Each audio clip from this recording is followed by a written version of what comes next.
Good evening, everybody. Thank you for joining us, and welcome to Game Night in the Region on the Region Sports Network, streaming worldwide on the internet at facebook.com/Region Sports, RSN YouTube, regionsports.com, and IHSAATV.com. We come to you tonight from the Brickyard as Region Sports Network presents the Kankakee Valley Cougars against the Hobart Brickies.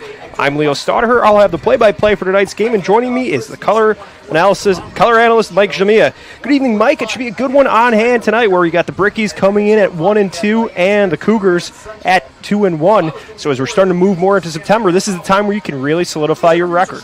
Yeah, not only solidify your record, but find out your identity here in this season. So Hobart, they are coming off a victory where they won 38-0 against Munster. So maybe that's what we have in store as this team looks to turn a new leaf here in September. You talk about trying to establish your identity. Both teams still looking to figure out where your strengths are. You're still trying to get new players across the deck. So this is still early in the season, but it's enough time starting to pass. We're almost halfway through the season where you want to have an idea of what your team's strengths and weaknesses are. Yeah, absolutely. In Kankakee Valley, the Cougars, they certainly found their identity, and they have recognized their strengths, and that's in the running back Marco Castro. Marco Castro has been absolutely unreal so far this season. He has carried the ball 88 times, and he is averaging 8.5 yards a carry, I believe.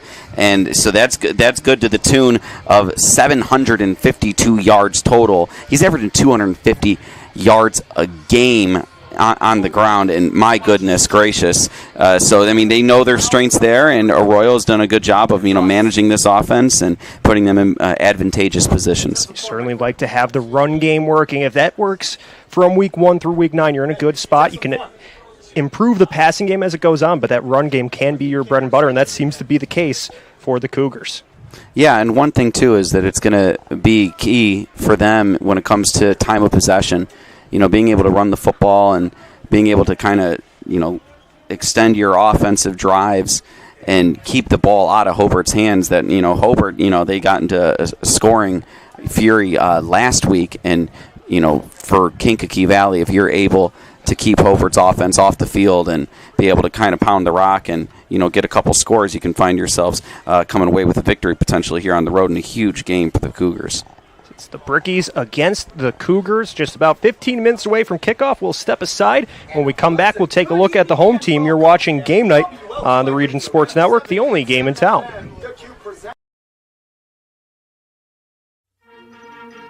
Cagney's in Hobart offers a fun atmosphere to watch a game on one of its many big screen TVs. While there, fans can enjoy selections from a full menu of comfort foods, including nachos, sandwiches, and more. Planning on staying late? No problem. The kitchen at Cagney's is open from 11 a.m. till midnight, and Cagney's offers daily food specials every day of the week. Cagney's is located at 236 Main Street in Hobart, and they can always be found on Facebook. Cagney's, a proud sponsor of the Brickies. For over 50 years, family-owned Bud Insurance Agency in Hobart has been providing insurance services and protection to Northwest Indiana. With protection provided by Auto Owners Insurance, Dave, Bob, and Mike can custom fit a policy to meet a person's needs. The friendly and knowledgeable staff at Bud Insurance treats each client with personal attention, making your visit a pleasant one. Stop by 615 West 3rd Street in Hobart or give them a call at 942-1028. And you can always visit them on the web at budinsagency.com.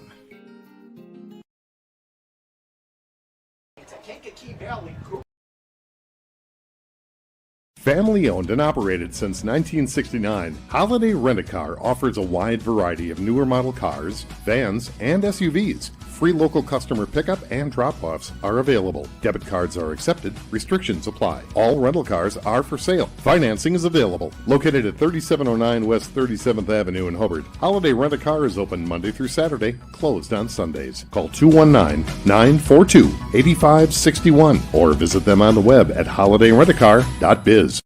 Certified financial planner Tim O'Brien is your Edward Jones financial advisor. Financial investments are very important, but so are the investments of time, patience, and encouragement our young athletes receive from their coaches, teachers, and mentors. That's why financial advisor Tim O'Brien is a proud supporter of Hobart football on the Region Sports Network. Call 219-947-8208 or stop by his office at 1455 South Lake Park Avenue across from St. Mary's Hospital for all your investment needs. Go Brickies! Edward Jones, making sense of investing, member SIPC.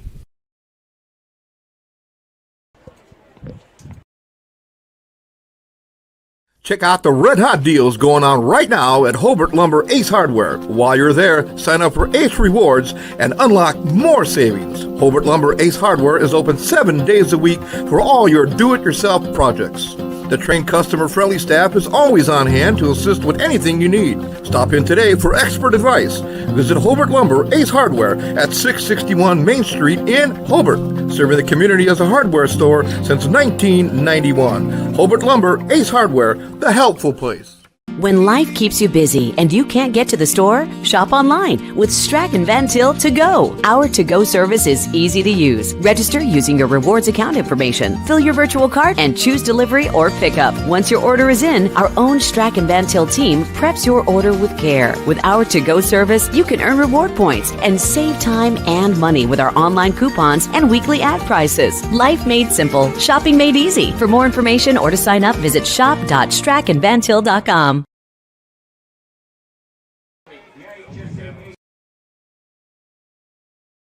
Hi, I'm Crowd Company's Lantern Man.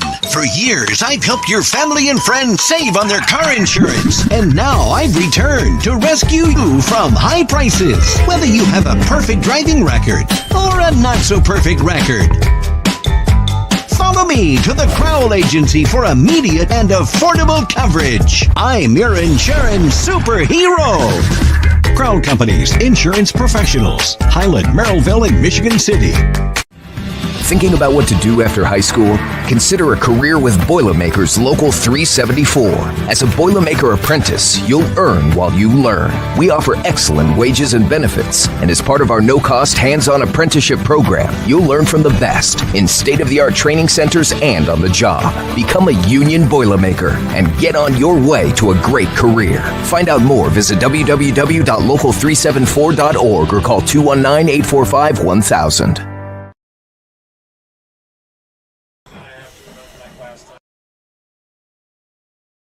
With electrical services from Economy Electric Heating and Cooling, you can radiate the perfect amount of light and energy into your home. From rewiring and code upgrades to ceiling fans, lighting, security, and more, Economy Electric Heating and Cooling's trained electricians will make sure you can enjoy your home on full power all the time. For a free estimate on electrical work, call Economy Electric Heating and Cooling at 219-923-4441, and you can visit them on the web at 4ajobdoneright.com. That's the number 4ajobdoneright.com. Tech Checking Plus from Tech Credit Union offers everything you'd expect from a checking account. Plus, you'll earn one of their best dividend rates for maintaining a higher account balance. Currently, 4.85% annual percentage yield. No need to choose between easy access to funds or earning a better dividend. Tech Checking Plus gives you both. Visit techcu.org, contact any branch, or call 800-276-8324 to learn more. Tech Credit Union is federally insured by the NCUA. Rates may change without notice.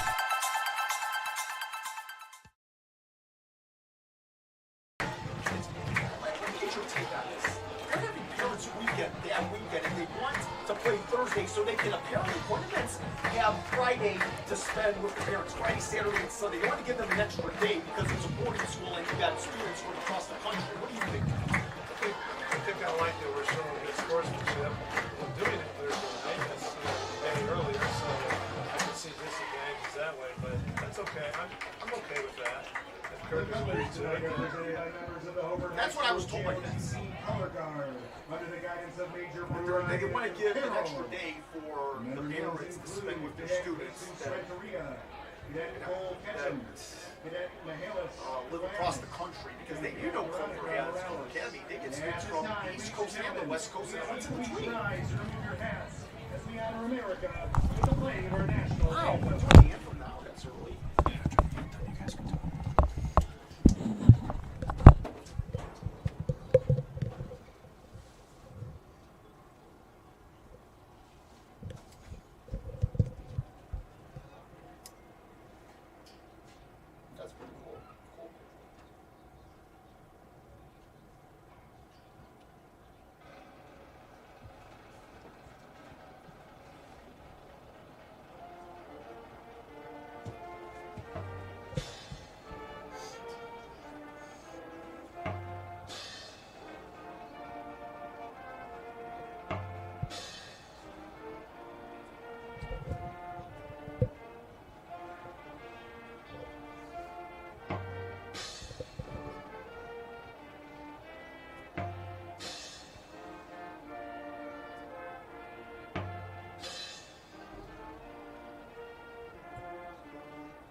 After the playing of the national anthem, we are getting closer to kickoff here at the Brickyard, so let's dive into it, getting to know the Hobart Brickies 1-2 on the year. Just picked up their first win over Munster last week in dominant fashion, 38-0, so they're looking to build off that first W. Yeah, they certainly are, and they have a home contest here against the Kankakee Valley Cougars, a Northwest Crossroads conference game. So, yeah, the Hobart Brickies, I mean, they're looking to feature a balanced attack so far throughout this season. They've, managed to have Alex Tatum throw for well over 400 yards, and they have around 230 yards rushing in this one. So, I mean, with 46 pass attempts on the year and 65 carries, this is a balanced attack. So, I mean, it's interesting. It's going to be interesting to see how Hobart comes out here defensively and defends against this strong rushing attack for the Cougars. And looking at the stat line for Tatum at the quarterback, 3 touchdowns to no interceptions for the sophomore signal caller. You certainly like that. When you have a youngster playing QB, you like to see him be efficient with the ball. Yeah, you do, because that's going to really allow him to become the best version of himself at the quarterback position. If Alex Tatum, as a sophomore, can play clean football and move the chains and just orchestrate the offense, then the idea is that taking that next leap his junior year and then his senior year is going to be pivotal for this team's success in the future. And they also do have the personnel to hand the ball off. I mean, Max Picket, junior, he's, carried for over 100 yards so far this season. And Alex Tatum can actually get it done on the ground too. So, it's just a matter of, for them, keeping the ball out of the other team's hands and playing clean, efficient football. I mean, for those of you who've been watching Hobart football this year, that one thing they've struggled with, or at least early in the season, has been penalties. So if they can play clean and, do everything they can to maintain possession, then Alex Tatum can put his team in a good position to win here tonight. You want to make sure, too, with the younger quarterback, you want to avoid those procedural penalties, those ones that you can kind of control. No delay of games or try to avoid false starts, because those are the things that can hamstring a drive a little bit as you back yourself up a little bit on things that are within your control. Yeah, and that's something we've seen this year, is we've seen a number of false starts and, those procedural penalties that you mentioned, Leo, with this offense. And it's, at times they've beaten themselves. But they cannot afford to do that tonight. And coming off a big win last week against Munster, the idea is that this team perhaps is thinking to themselves, okay, we're past that now, right? Now we're getting into this part of the season where, we, under a new coach and Coach Schreiber, we're more familiar with this system. We're figuring it out. We're going to be able to actually play and give ourselves the best chance as opposed to beating ourselves. Especially now, as we've touched on a little bit, moving. Once you get through mid-September, that's when you want to make sure you clean up some of those early season hiccups, that you are establishing your identity and have an idea of how you're going to beat teams moving forward this season. Yeah, and the question in this one is going to be, how are they going to defend against the run against Kankakee Valley? Marco Castro, like we mentioned at the top of the broadcast, he's averaged 250 yards on the ground. Last week was the only time so far this season that he rushed for under 100 yards, and it was for 95 on 29 carries. So they were going to really feed him the rock. And Hobart, they've had gone against a team that loves to run the ball as well in Maryville and Crown Point too. But it's going to be different against this team, because really that is what Kankakee Valley's offense is. Maryville and Crown Point, they can obviously beat you in other ways as well. So we'll see if Hobart's going to really sell out for the run and force the quarterback for Kankakee Valley, Arroyo, to beat him through the air. We saw Maryville get the better of the Brickies in that matchup as we are moving closer to kickoff here. So we will step aside, and on the other side, we will get ready to meet the Cougars of Kankakee Valley. Stick around. You're watching Game Night on the Region Sports Network, the only game in town. I can't hear the station, but I can see the station. Sweet. Controlling the station is more seeing than hearing.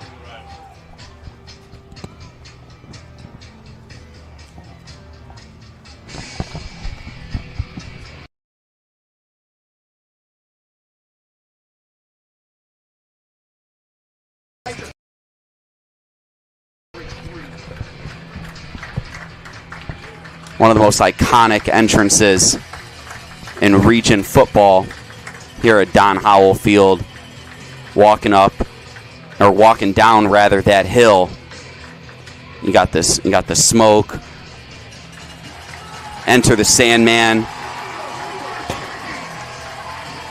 Definitely one of the top environments for football here in the region, and you see the Brickies and the iconic gold helmets with the yellow jerseys, purple pants. Just a great look for the Brickies, and they're looking to put on a show in front of their home fans this evening. So we will touch on the visitors when we return. Coin toss and kickoff coming up in just a few minutes here. You're watching Game Night on the Region Sports Network, the only game in town.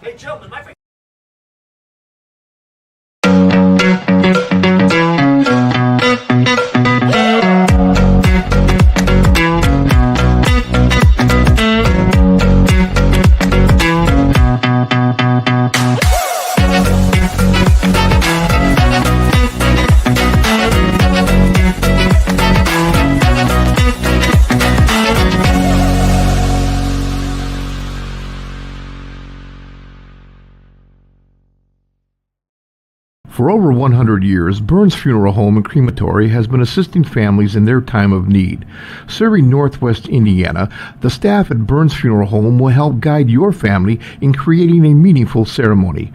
From a simple to elaborate, to traditional or unique, the caring family at Burns Funeral Home will tailor a ceremony to fit your needs. And for your other loved ones, Burns Funeral now has a pet cemetery and crematory. Visit burnsfuneral.com or give them a call at 219-942-1117. Back here at the Brickyard, getting ready for the coin toss between the Brickies and the Cougars. We will have the verdict on that in just a moment here. Both teams bring the excitement. It's a great night for football here in Hobart as we get ready to take a look at the game night forecast, brought to you by our friends at Economy Electric Heating and Cooling. Tonight's forecast at 78 degrees, clear skies. Temperature is going to continue to dip after sunset, so you couldn't ask for a better night here for some football. That's the game night forecast brought to you by Economy Electric Heating and Cooling, keeping you cool in the summer and cozy in the winter. And the Brickies will return the kickoff, and that means we will see their offense first to start us off here. Yeah, Connor Stafford, he's deep to return for the Brickies. Alongside him, Aiden Leonard and Cale Schlosser.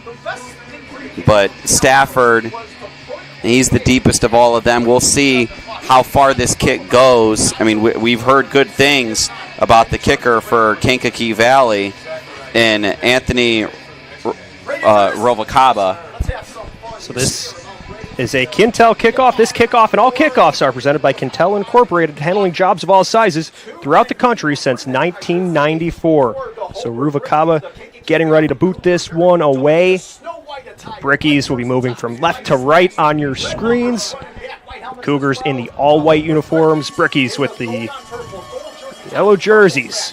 So Rovacaba gets ready to start us off here at the Brickyard. Takes a gallop into his kick, puts it in the air towards the 5, and it's being returned by the Brickies. A move crossing the 25 over to the 30. Here he goes, Stafford, wrangled down at the 31. So good field position for the Brickies to start, and he almost looked like he might have had room to break one of those tackles. He could have been home free. Yeah, with a line drive kick to Stafford, Stafford was able to get ahead of steam before the Kankakee Valley Gunners were able to get to him, and he takes this one past the 30-yard line. And we got our starting lineup for the Brickies here on the screen for you. From left to right, you have Josh Diaz, Andres Castillo, Andrew Martinez, Luke Juris, Chase Weineke, and that's your offensive line. And then at the Y, you got Aiden Cash, you got Alex Tatum under center, Williams, Shearer, Stafford, and Leonard. So the first snap, Tatum in the pistol with a running back behind him. He'll hand it off to Picket. Picket charges forward, trying to get to the line of scrimmage, but he is stood up tall by the Cougars. A slight gain of any for Picket and the Brickies. Yeah, Picket, he's averaging close to 4 yards a carry on the season so far. So water will find its level in this one. This Hobart team likes to run the ball on these early down situations. It'll be 2nd and 9 from the 33-yard line. Hobart in their own end of the field. Pickett ran into the teeth of that defensive line. Joy, Flores, Weaver, and Sampson make up that group for the Cougars. And now Tatum in the pistol, hands it off again to Pickett. He makes one cut to his right, rumbles forward, and is wrestled down just shy of the 40. Yeah, Pickett, good job of just accelerating through that gap made by the offense there. Puts his left foot in the ground, drives right. Nice gain there. So the Brickies quick to the line now. They'll split one receiver out to the left, another one to the right. A tight end on the right side as well. Low snap to Tatum. He'll hand it off to Pickett. Pickett tries to push his way through the pile, leaning forward for the first down. He will get there and then pick up a couple more. He is brought down at the 45-yard line, so that will be a Four Seasons first down for the Brickies. Four Seasons Mechanical in Maryville on the web at fourseasonsmechanical.com. Yeah, Hobart looking to pound the rock early here. Great job by the offensive line, getting that good push right off the snap and allowing Pickett to just run in right behind them. Kind of saw that second effort from Pickett as well. It's a low snap for Tatum. He hands it off again to Pickett, who just continues to push forward, picking up about 5 yards there where he's brought down at midfield. Yeah, Hobart's really liking what they're seeing so far on the ground tonight. And that's what's going to help them open up the passing game in this one in the event that they decide to pass tonight. But, we'll see it, I'm sure. But right now there's no reason to see it just yet. Pickett's doing work. You want to set things up, and especially with Pickett, the 5'10", 200-pound junior, he really brings a nice physical push, too, with his running style. He's lined up to the right of Tatum in the backfield in the shotgun. It's a handoff. He's going to roll left. Pickett keeps moving. Stiff arms one defender at the 40, makes a cut, and is taken down at the 45 of Kankakee Valley. A huge first down run from Max Pickett. Great read there, great handoff. Pickett has nothing but room, and then when he gets met by a defender in the second level, he just lowers his right shoulder, barrels right over him for a huge gain. Pickett picks up the Four Seasons first down, and now Hobart again running quickly. They hand it off to Pickett on the left side. He charges forward, is wrestled down by Jason Parker, the defensive back, swooping in there to stop Pickett after another healthy gain on first down. Yeah, no, Pickett's been doing everything this drive, and credit to the offensive line for the Brickies as well, but they are marching down the field as they're now within the 30-yard line of the Kankakee Valley Cougars. 2nd and 4 on the 27. The Brickies put three receivers to the right. Pickett joins Tatum in the backfield. Tatum's going to roll right. He lofts this one downfield looking for his receiver, Leonard, and Leonard reels it in just shy of the goal line for a huge gain via the air, setting up for 1st and goal for the Brickies. Aiden Leonard is such a playmaker in this offense, so the Brickies taking a shot there, design pass to the right, and just a beautiful ball, and Aiden Leonard a great job of getting underneath that one for a huge gain, and it's now 2 yards away from the end zone. This will put the Hobart offense in 4-down territory, which is sponsored by Four Seasons Mechanical, your Northwest Indiana heating and air conditioning specialists. So now Tatum will be under center with Pickett behind him, two receivers to his right. He will charge forward. It's the tush push, and he is in the end zone. The Brickies get on the board. Alex Tatum with the strike for Hobart. They lead 6-0 with 8:17 to go here in the first quarter. Great job there by the Brickies. I love that play call when you're 2 yards away, just that QB sneak, and you can tell the offensive line just had a great jump on that one. The Kankakee Valley Cougars didn't stand a chance when that ball was snapped, and great job by Tatum for getting it into the end zone for the Brickies. Now Xander Langford will set up trying to drive the extra point through the uprights. He runs into it, and the kick is good. It will be 7-0 Brickies here with 8:17 remaining in the first quarter. Stick around. You're watching Game Night on the Region Sports Network, the only game in town. Four Seasons Mechanical proudly serves Northwest Indiana, providing quality, reasonably priced, reliable service. With a quality and comfort guarantee, the professionals at Four Seasons Mechanical offer a wide range of services in heating, ventilation, and air conditioning. Whether it's residential or commercial, Four Seasons Mechanical is there 24/7. To find out more, the website is fourseasonsmechanical.com or give them a call at 219-756-7020. Four Seasons Mechanical, your indoor air quality specialist. Earn while you learn from the best hands in the business. The Bricklayers Allied Craftworkers for Indiana Kentucky Apprenticeship. That's right, this is a paid apprenticeship. I'm getting an education while learning a trade and getting paid for it. The thing that surprised me the most about this apprenticeship program is the respect I've received after the proper time and training. Classes start soon, so apply now. There are training centers throughout Indiana and Kentucky. We are the Bricklayers and Allied Craftworkers for Indiana Kentucky Apprenticeship. The best hands in the business. After the 2-yard touchdown from Tatum, we are set up for another Kintel kickoff. This kickoff and all kickoffs are presented by Kintel Incorporated, handling jobs of all sizes throughout the country since 1994. That was a good first drive from the Brickies. Had a good job by Picket pushing things down the field. The long pass from Tatum to Leonard, and then Tatum with the gutsy sneak to put the Brickies on the board. You had to like what you saw from them to start things off here. Yeah, you certainly did. Max Picket was just a wrecking ball, one-man wrecking crew that drive there. And credit to Hobart for getting him in these positions as well. They ran out of multiple formations. They ran to the right, they ran to the left, through in between the tackles, and they did a great job. So it'll be a touchback on the kickoff that will bring the Kankakee Valley offense onto the field. They are led by Diego Arroyo at quarterback, and he is looking to something similar to the Brickies, facilitate a healthy dose of run game with his lead back, Marco Castro. Yeah, that's certainly what we're seeing here. All the numbers suggest that Marco Castro is going to get the ball early. He's going to get the ball often. And right now he's been proven to be one of the best ball carriers in the region. And he has done an outstanding job behind a good offensive line as well. So we'll see what the KV Cougars have in store.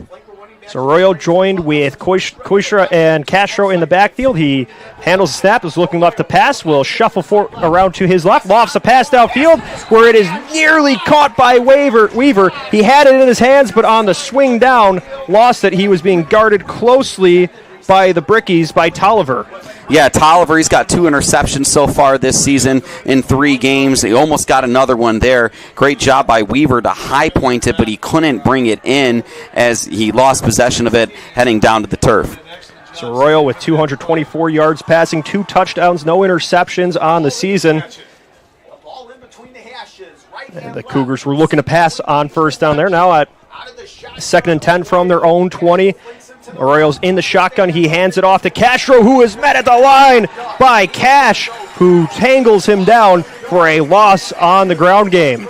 No, that was a huge play there. Huge tackle for a loss there for the Brickies. Outstanding job by Aiden Cash. Aiden Cash, just being able to get through that left side of the line, put his arms around him, and just bring him down behind the line of scrimmage. Excellent job there for the Brickies. So that tackle for loss will set us up for 3rd and 13 here from the Kankakee Valley 17. Arroyo awaits the snap. He's got 2 receivers deployed to his left. He will roll out to that left. He's looking to pass, flings it downfield. He connects with Weaver, and Weaver is tackled there on the play by Stephen Miller, the sophomore defensive back. I actually like that play call there on 3rd and long. It was the drive concept. He had 1 receiver deep, but he settles for the middle, the medium passing target, and Grayley Weaver. Weaver this time able to bring it in and secure it for a catch, and it's 4th and 2 now for the Cougars. And the Cougars will bring the punt team onto the field. It will be Rubicaba who is trying to flip the field now, pinning the Brickies back in their own end. Kankakee Valley gets the snap. He trots into it, floats it downfield. The signal for fair catch is made by Leonard, and he will make that catch at the 40-yard line of Hobart, so they will take over just near their own logo. Yeah, and after starting their first drive just past the 30-yard line, they start this second one right at the 40. And in that first drive for the Brickies, Max Picket was the guy that they leaned on, and Alex Tatum on a QB sneak was able to get them into the end zone. We'll see what they do here after a good defensive possession for the Brickies to start this one. One thing that was a little bit surprising to us was that there was only one carry there by Marco Castro, and it was for a loss. Yeah. So great job by the Brickies executing the game plan and understanding the scouting report. So now 2 receivers will be to the left. Pickett joins Tatum in the backfield. It's a handoff to Pickett. He moves to the right. He is wrapped up and brought down by a whole crew of Cougars in the backfield. Falling towards the line was Pickett, so that'll be looks like he did get back to the line of scrimmage, so it'll be 2nd and 10 from the 40. Yeah, great effort by the defensive line for the Cougars there to be able to penetrate and get behind the line of scrimmage, but credit to Max Pickett for falling forward, getting that ball to the line of scrimmage. Flores and Joy were the first 2 in the mix there for the Cougars. And now the Brickies will set up with 2 receivers to the left, 1 to the right. They move their H-back from right to left. Tatum handles the snap low. He's looking downfield. Hits Pickett on the screen pass. Pickett breaks the line of scrimmage, is hit by Weaver, wrapped up and brought down at the 45-yard line. So a nice pickup on the screen pass by Pickett off the feed from Tatum. Yeah, great tackle there by Grayley Weaver in the open field. If he doesn't make that tackle, Pickett might, take it for all the way, honestly. There was nothing but daylight ahead of him. So great job there by Weaver to get underneath that stiff arm and wrap him up and tackle him, bring him to the ground. It was a good job by Tatum, too, making that completion under pressure. So now it'll be 3rd and 4 for Tatum and the Brickies. 2 receivers to his left. He's looking left, dropping back to pass, floats this one downfield, trying to connect with his man, but it'll be incomplete. He was looking for Stafford there, but Stafford was well guarded on the play by Whaley. Yeah, he was well guarded, and again, facing pressure once again there. Went for the deep ball there, unable to come away with it. But, yeah, great defense and great pressure there by the Cougars. So Whaley at safety making the play in pass coverage with 5:15 to go here in the first quarter. The Brickies will look to punt this one away from their own 46. Xander Langford handling things for Hobart. Handles the snap. It goes over his head. Langford has to track it down. It rolls all the way to the 19. He kicks it. He loses it as he is hit by a host of Cougars. And Kankakee Valley's going to jump on it on a huge special teams miscue by Hobart. And that will set up for Kankakee Valley inside the 10-yard line. Yeah, trying to pick it up off the ground as opposed to just kind of falling on top of it, really proved to be costly there for the Brickies. So now Kankakee Valley golden field position here. 1st and goal from the 7. And that was great heads-up play by the special teams of Kankakee Valley to see the ball on the carpet and continue to chase after it as it just kept getting punched downfield. So now Arroyo and Castro in the backfield. 2 receivers to his left. Arroyo waiting for the snap. Receives it and hands off to Castro. Castro jumps over a defender and falls forward, taking flight. Gets inside the 5. There's his first positive run play on his 2nd carry. Yeah, Castro doing everything he can to get positive yardage there. But going back to that punt, talk about joy for the Cougars, man. Making a huge play there to get his team here in the red zone. Now they are with the ball on the 5-yard line, 2nd and goal. Gavin Joy, who's lined up at left tackle, made that play for the Brickies. 1 receiver to either side for Arroyo. He awaits the snap. Castro to his left, and now there will be a flag thrown on the field.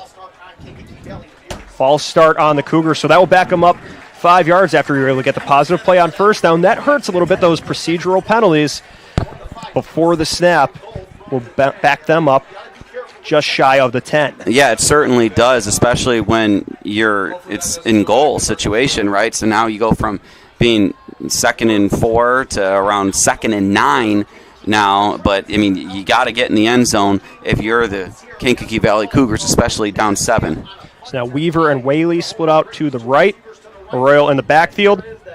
He's rolling right, pitches it over to his running back, Castro. Castro has to move backward as there's huge movement to the ball from the Brickies, and they take him down for a loss, wrapping him up at the 15-yard line. So the run game going backwards on that play for the Cougars. Yeah, the Brickies so prepared for that play. I mean, they were just in contain. Everyone just stayed disciplined in their gaps, and that option play went absolutely nowhere for the Cougars. They'll make it 3rd and goal from the 15. So after the first down carry from Castro, it's been moving backward each of the last 2 plays. This is a huge spot for the Cougars, who trail 7-0. One receiver to the left, one to the right. Arroyo's dropping back, looking to pass. Fires this one towards the corner of the end zone and just misses his man, who was midway through the end zone. Incomplete. He was looking for Anderson, who was down there being pressured and just couldn't connect. That'll bring up 4th down. Yeah, the Brickies, they sent quite a few blitzers there, and credit to Arroyo to get that ball, in somewhat of an area in which a play could have been made by Jaden Anderson, but to no avail, and now they find themselves 4th and goal, having to kick a field goal. So Ruvalcaba will try to drive this one through the uprights. The Cougars trailing 7-0 here with 3:23. The snap, the kick. The kick goes wide to the left. So after that mishandle on the punt, the great field position, 1st and goal, the Cougars unable to put any points on the board. Yeah, great defensive stand there by the Brickies. They did an outstanding job of playing good man coverage on that last ball to Anderson, allowing themselves to really send the house. I mean, so far they've sold out against the run, and it's been paying off for them, and their secondary has been doing a good job, too, of making sure that these passes aren't caught. I mean, earlier you saw it with Tolliver when he was able to knock that ball away from Weaver in the first possession, and then we see, again, similar situation here, but this time in the end zone. Yeah, a little surprising to see the Cougars so pass-heavy early on in their first 2 drives, and the Brickies have looked ready to defend the run, and now the Bricky quarterback, Tatum, has 3 receivers out to his right. He moves Picket out to the right as well. He's going to keep it. He gets tripped up near the line of scrimmage, keeps falling forward, and will make something out of that play there. Yeah, designed run there for the Brickies. Tatum kind of just gets tripped up, or else he would have had more yards. But, good play design there, especially with now under 3 minutes here in the first quarter, and you hold a 7-0 lead. 2nd and 6 from the 25. Brickies in the gold uniforms send 2 receivers out to the left. Pickett now in motion to the left. It's another pump fake from Tatum, but he is wrapped down and sacked out of the play by the Cougars. Yeah, you have another design run. They tried to, go back to back. They tried to, let it ride there, but instead that one's for a loss. I mean, it brings them now to 3rd and 7. And so now in this situation, you're really looking like you got to throw the ball after running the first 2. So the Brickies put their troops on the field. I will have 2 receivers to the right, 1 split out far left. Tatum, the sophomore, in the pistol with Pickett behind him. He claps, handles the snap, rolls right. He floats the pass downfield as he's hit. He's looking for Stafford, and he catches it near the sideline for a 1st down for the Brickies. What a gutsy play by Alex Tatum. He takes an absolute hit from Grayley Weaver. That ball's in the air while he's on his back, and a great job by Stafford to get that ball over the shoulder catch, get 2 feet inbounds, even tried to run a little bit for the extra yardage there. Outstanding job by the Brickies. Tremendous guts there. That reception from Stafford brings up another 4 seasons 1st down. Huge play for the Brickies, and now they're trying to keep it rolling here as it'll be a keeper for Tatum. Tatum squeaks through the defensive line. He keeps moving forward, gets the 1st down, and is brought down by Sampson, who was chasing after him on the fake handoff to Pickett. Tatum kept it and picked up 11 yards there. Excellent job of blocking there for the Brickies, getting blocks all the way into the 2nd level, just absolutely opening up a sea for Alex Tatum to run through. And they're now already to the 40-yard line here, and they're, again, marching down the field. So Tatum and company roll back out on offense. This has been a drive where we've seen Tatum not afraid to take a hit to make a play. Yeah, no, certainly. Alex Tatum, that throw to Stafford was incredible, and he's now pounding the rock himself. Tatum handles the low snap and hands off to Pickett. Pickett, though, had a defensive lineman from the Cougars waiting for him. You saw Castro, who's also the running back, go in there, make a play with the low snap, and then he had to rush the handoff to Picket, so that defensive line from Kankakee Valley was ready for that dive. Yeah, you absolutely hit the nail on the head. They were able to get into the backfield there due to the little bit of the miscues. Good job for Pickett to hold on to the ball, and great job for Castro to get the tackle. 2nd 11 from the Cougars 40. Tatum handles the snap, pump fakes, moves forward. He keeps driving the legs, falling forward, and gets a positive play on 2nd down. Yeah, the Brickies really content to run the football here early and often, but they've done it in a variety of ways. Again, another designed quarterback run, this time in between the tackles, really following this great Brickie offensive line tonight. That'll make it 3rd and 5 from the 34-yard line. Brickies will send Leonard split out to the right. Stafford to the right, Leonard to the left. God bless you. Thank you. Tatum hands it off to Pickett. Pickett pushes forward. Pickett breaks one tackle, takes a hit, is twisted and brought down as a flag was thrown in the backfield. So a physical run from Pickett, but we'll wait to see if it stands. No, it looks like it's going to be holding on the Brickies, so that's going to bring them back.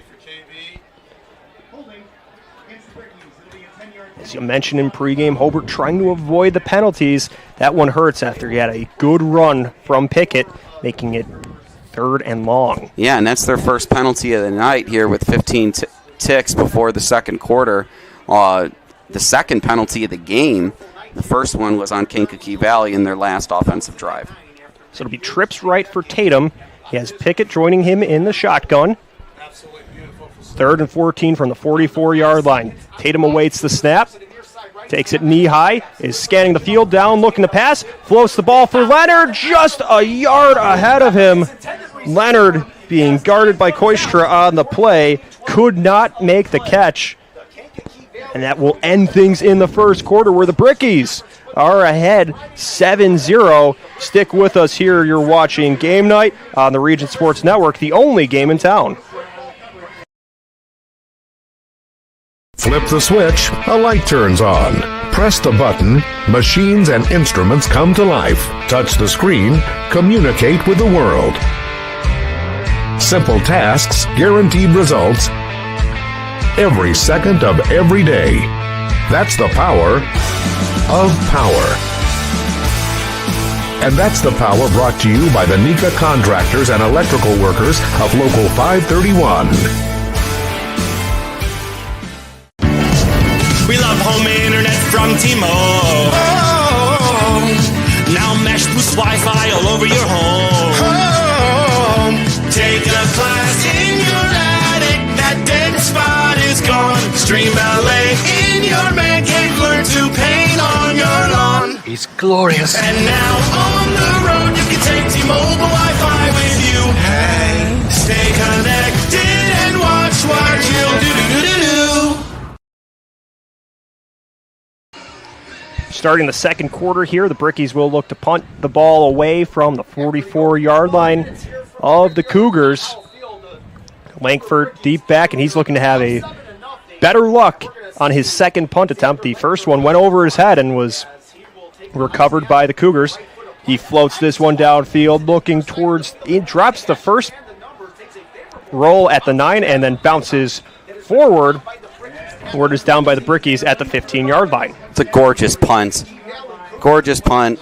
It's just like, give me a 58-degree wedge in my hand. Let me stick one, little rollback action. I wish, but no, Langford does just that. Ball inside the 20 at the 15. Great job handling that punt and pinning back the Cougars. So now the Kankakee Valley offense in the all-white uniforms makes their way to the line of scrimmage. Arroyo in the gun with Castro to his left. He has two receivers on the left. It'll be a handoff to Castro. Castro rumbles to the left side of the line, is stood up and wrapped down, but he continued to churn those legs moving forward and pick up 2 yards. Yeah, Jalen Williams does a great job of getting low, being able to get that tackle, but an even greater job in terms of the play recognition and the anticipation, being able to meet him there at the line of scrimmage to hold for a minimal gain. So now 2nd and 8 from their own 17-yard line. 2 receivers will be out to the left. Arroyo and Castro in the backfield. 12 seconds on the play clock for Arroyo. His line gets set. He takes the snap, moves to his left. The option here will be a keeper instead. Arroyo gets the first down and then some and is muscled out into the Kankakee Valley sideline, picking up a 4 seasons first down.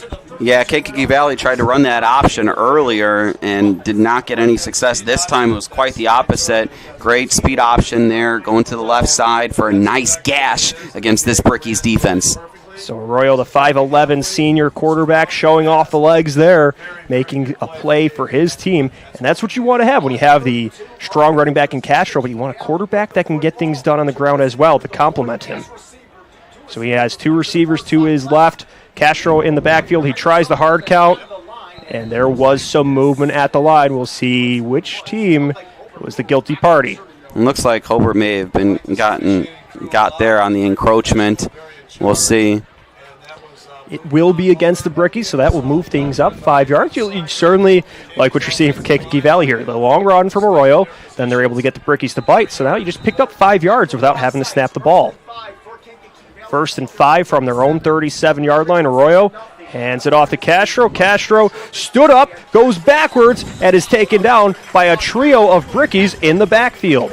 Yeah, great job by Josh Diaz. He was the first one to meet Castro. And Josh Diaz, again, going low on Castro, putting his ankles, holding his ankles together and allowing the Brickies to just swarm. And great team tackling there by Hobart. That'll make it 2nd and 8 from the Kankakee Valley 34-yard line. They'll move 2 receivers to the short side of the field on the left of the quarterback.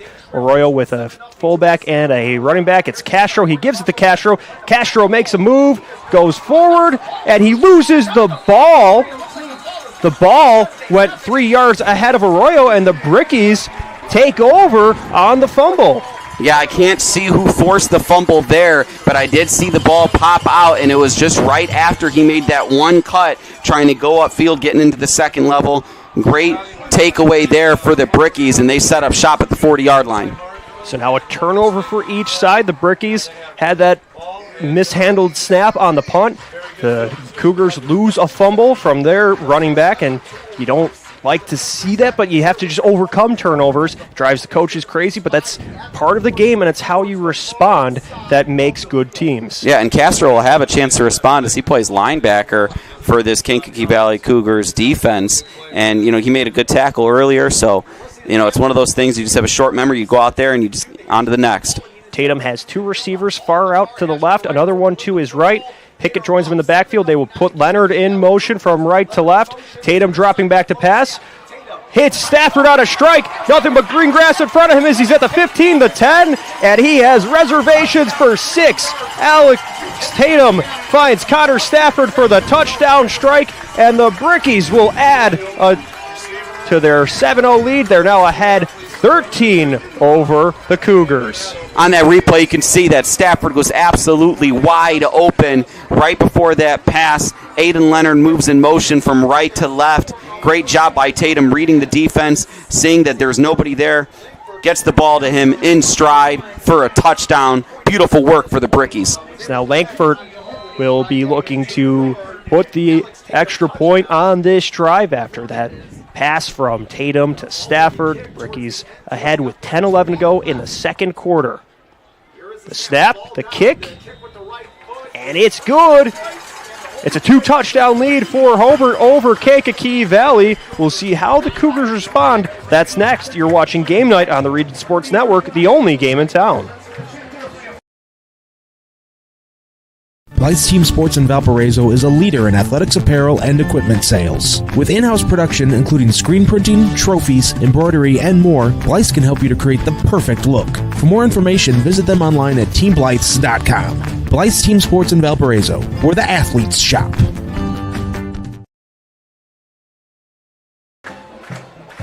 Langle's Pizza has been a favorite spot since 1979. Enjoy pizza, sandwiches, and more. Dine-in or carry-out, Langle's serves Northwest Indiana from their 3 locations, Highland, Cherville, and Crown Point. Order online at langlespizza.com. Langle's Pizza, the official pizza of the Region Sports Network.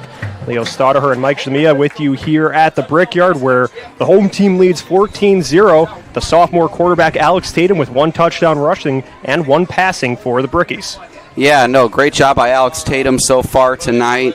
He has been very cool under pressure. I mean, he took a tremendous hit earlier on a ball to Aiden Stafford. This time, he sees no pressure, not in the backfield, nor in the secondary, as Aiden Stafford goes absolutely untouched, or Connor Stafford, rather, goes absolutely untouched into the end zone. So, great job here for Alex Tatum and the Brickies tonight, and credit to this defense, too. They're getting it done in all 2, maybe even 3 phases after we see this kickoff here from Langford. Langford trying to pin the Cougars back, and the Brickies really capitalized off that fumble last time here on this Quintel kickoff. He runs up into it, drives it down just shy of the end zone where it is dropped, and then rolls into the Hobart end zone. So almost a scary play for the Cougars there, but it'll be a touchback. Now that'll bring their offense back on the field.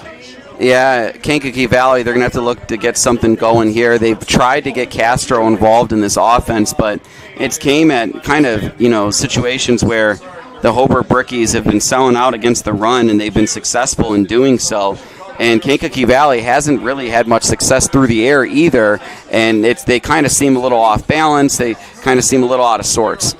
So now Arroyo and Castro in the backfield, 2 receivers to the right, Whaley and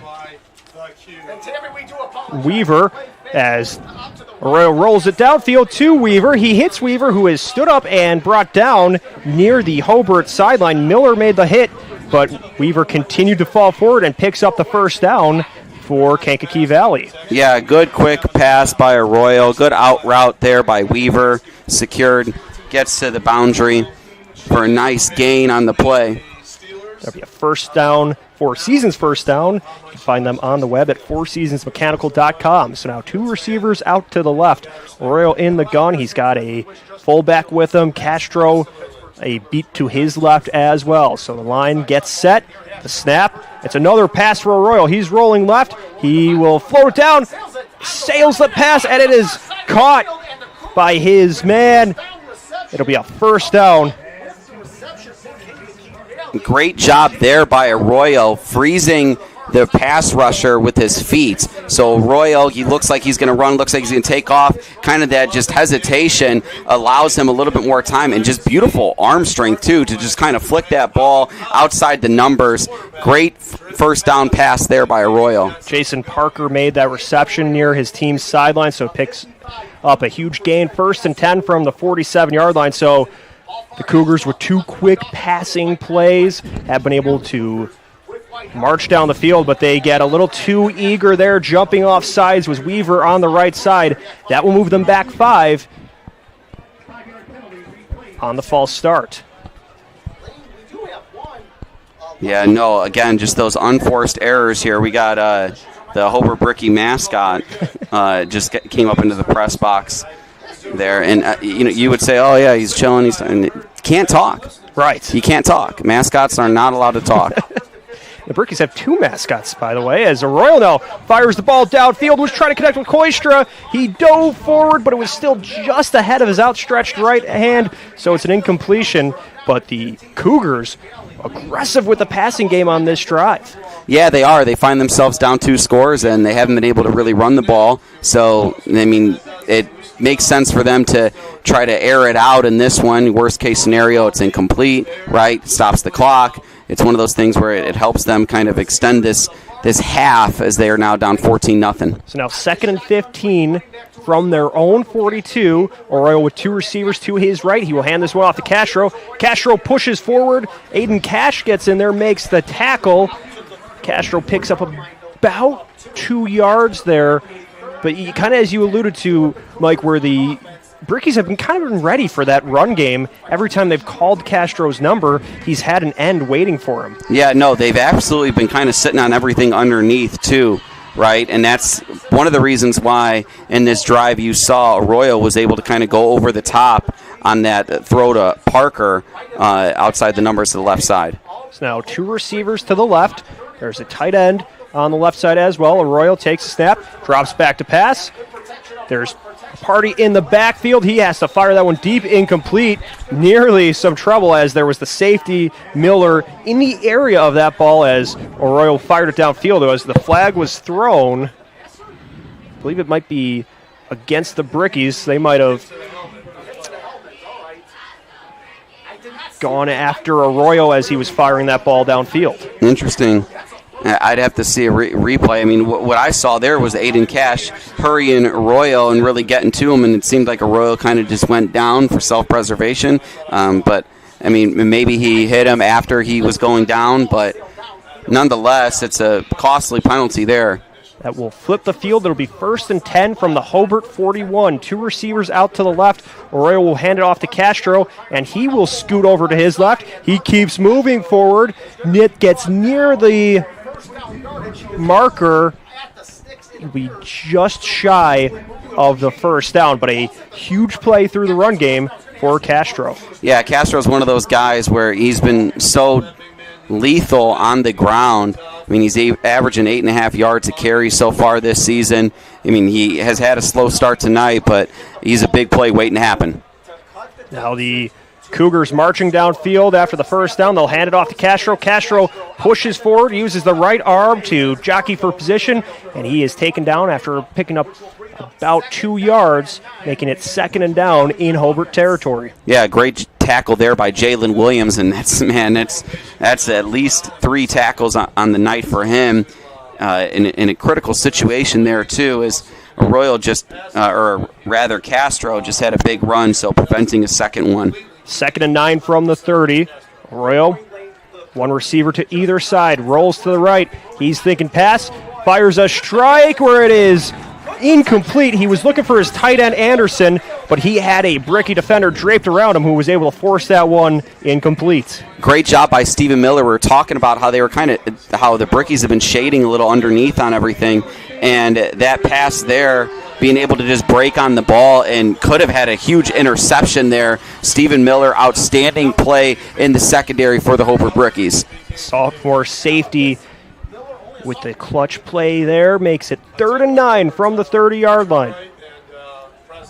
So the Brickies trying to get a stop as the Cougars will have 1 receiver to either side. There's a tight end, and they go with play action. Arroyo looking to pass, floats it. It's caught by Anderson. Anderson now has some space. He scrambles forward, and he makes it all the way to the end zone. Anderson puts the Cougars on the board with 7.5 minutes to go in the second quarter. Excellent play call, excellent execution there for the Cougars. Outstanding job by Williams. He handles that, having the patience, that ball thrown a little bit high, on the screen pass, and great job there, bringing it in, being patient, seeing that there's the open field, and able to take it to the sideline for 6. Jaden Anderson, the junior fullback there, making the play for the Cougars, and now they trail 14-6, awaiting the extra point from Ruvacaba. Isaac Deerdorf on the hold. Miles Kitchen to snap. The hold, the kick, and it's good. The Cougars now cut it to a 7-point deficit with 7:27 to go in the first half. The Brickies lead the Cougars 14-7. You're watching Game Night on the Region Sports Network, the only game in town. Cagney's in Hobart offers a fun atmosphere to watch a game on one of its many big screen TVs. While there, fans can enjoy selections from a full menu of comfort foods, including nachos, sandwiches, and more. Planning on staying late? No problem. The kitchen at Cagney's is open from 11 a.m. till midnight, and Cagney's offers daily food specials every day of the week. Cagney's is located at 236 Main Street in Hobart, and they can always be found on Facebook. Cagney's, a proud sponsor of the Brickies. For over 50 years, family-owned Budd Insurance Agency in Hobart has been providing insurance services and protection to Northwest Indiana. With protection provided by Auto Owners Insurance, Dave, Bob, and Mike can custom fit a policy to meet a person's needs. The friendly and knowledgeable staff at Bud Insurance treats each client with personal attention, making your visit a pleasant one. Stop by 615 West 3rd Street in Hobart or give them a call at 942-1028. And you can always visit them on the web at budinsagency.com.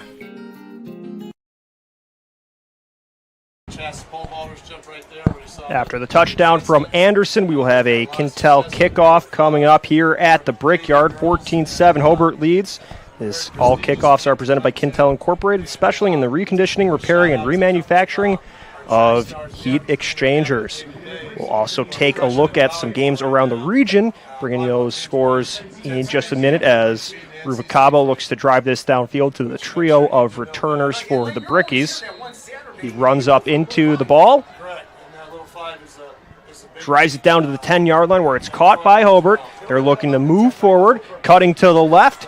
They got some space and taken down at the 35-yard line thereabouts is Cale Schlosser with a huge return, giving good field position for the Hobart offense. Yeah, Schlosser, good return there to get the Brickies started in this one. 7.5 minutes to go here in the first half, leading by a touchdown. You imagine that they're going to try to keep pounding the rock here.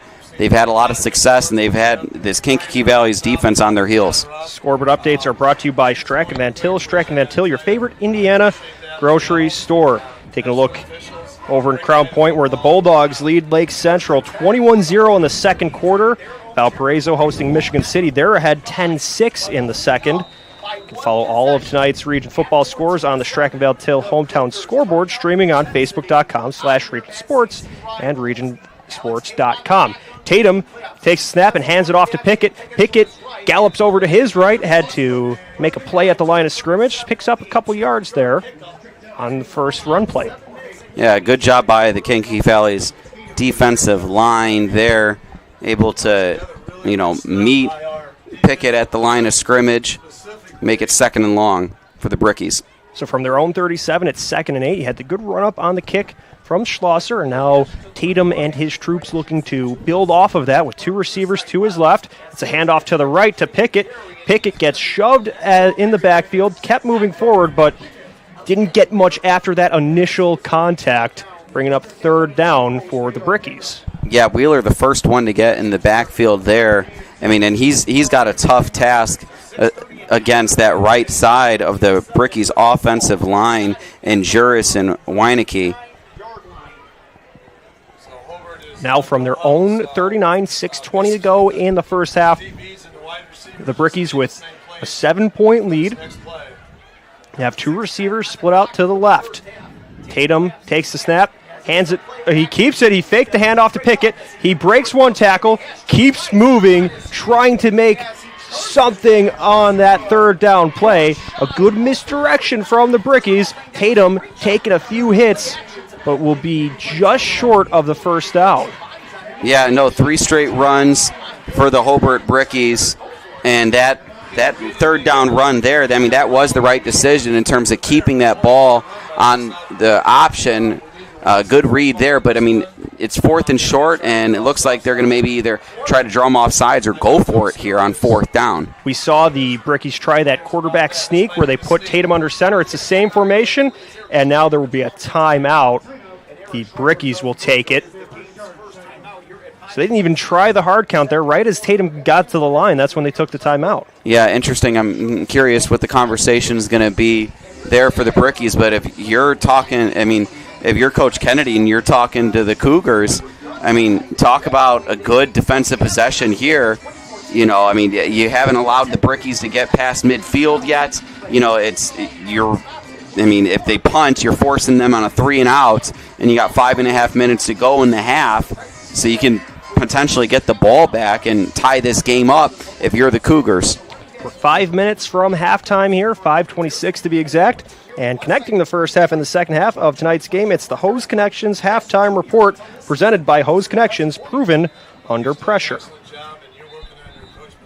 Yeah, I wonder if you're Kirk Kennedy, if how extra this game feels for you in terms of it's Max Pickett's son, or Mike Pickett's son rather, Max Pickett. the running back for the Brickies. So now Tatum will be under center. He takes a snap, rumbles forward, but there were 2 flags thrown on that play.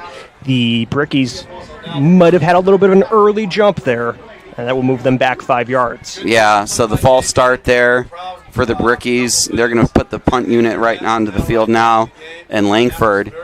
And so, yeah, I mean, again, like that's one of those things where you beat yourself because you probably pick it up, that first down. I mean, it would have been close, but, I mean, that's a good play call there on 4th and 1, but now on 4th and 6, without a question, you got to punt the ball. And so the Brickies were trying the play made famous by the Eagles with Jalen Hurts, where they were trying just to get him to dive forward, but he worked on the touchdown, but there they were offside. So now Langford handles the snap on the punt, drives it near the 25, takes the first bounce, keeps rolling for the Brickies. Schlosser looking to track it down, and he will down it inside the 5, just shy of the goal line. Schlosser going with the slide. So that's a huge special teams play for Hobart. All 3 phases for the Brickies tonight. That's what you need to do to win games. They have a takeaway on defense. That's the second punt down inside the 20. The first one was down at the 15. This one's down at the 3.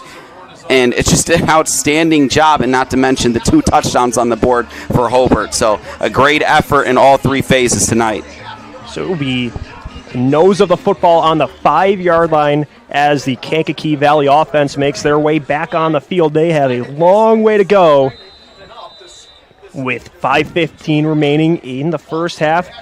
Royal hands it off to Castro. Castro rolls through a gap and is brought down at the 19-yard line. So that's a good pickup for the Cougars on first down with their backs almost touching their own end zone. Yeah, no, that's a good play call there. You know, just blast up the middle, keep a nice inside run. I mean, the ball's on your own 5. You got a guy in Castro that's averaging 8.5 yards a carry so far on this season. It's going to bring you out close to the 15 and the first down. So it'll be 2nd and 1 from the 14. Arroyo will have a receiver to his left and one to his right. Castro in the backfield with him. They have a fullback out there as well. They try to draw the Brickies offside, and there's a yellow flag on the field, but it will be on the Cougars, so that will back them up a little bit. Yeah, after you get a 9-yard run, you got to march back after the false start. You know, you don't want to beat yourself, especially when you're so far in enemy territory and with such a distance to travel. They'll make it 2nd and 6 from their own 8-yard line. So Kankakee Valley trying to cash in here. They put 2 receivers to the left. Castro in the backfield with Arroyo. Arroyo looks down to pass. He's going to tuck the ball, move forward a few yards, passes downfield. He hits Weaver in the hands, but Weaver being guarded on the play by the defense or the linebacker Dozier, who was able to just force it out of his hands as he was airborne. Yeah, no, and that's the thing is that, I mean, we've mentioned this a couple times now, is that Hobart's really kind of shading underneath on all of these routes against Kankakee Valley's receivers. They're really forcing Arroyo to throw over the top of them, and he elects to kind of just pipe in a bullet pass there, and a great job by the defensive back to make the play. That will make it 3rd and 6 from their own 8-yard line. The Cougars trying to convert here. It's a screen pass. They get it to Castro. Castro lowers the shoulder, dives forward towards the sticks. Was it enough? It looks like it will be, making it a 4 seasons mechanical first down for the Kankakee Valley Cougars. Yeah, no, and that's a great play there to, you know, get that ball to Castro. Arroyo, I mean, he took a vicious hit from Cash in the end zone, and they pick up the first down. Arroyo brings his team to the line. He puts 2 receivers to his left. Castro in the backfield, a step to his right. He fakes the handoff to Castro. He rolls to his left, turns the hips. He's got pressure in the backfield. He's wrapped up and brought down as a flag was thrown.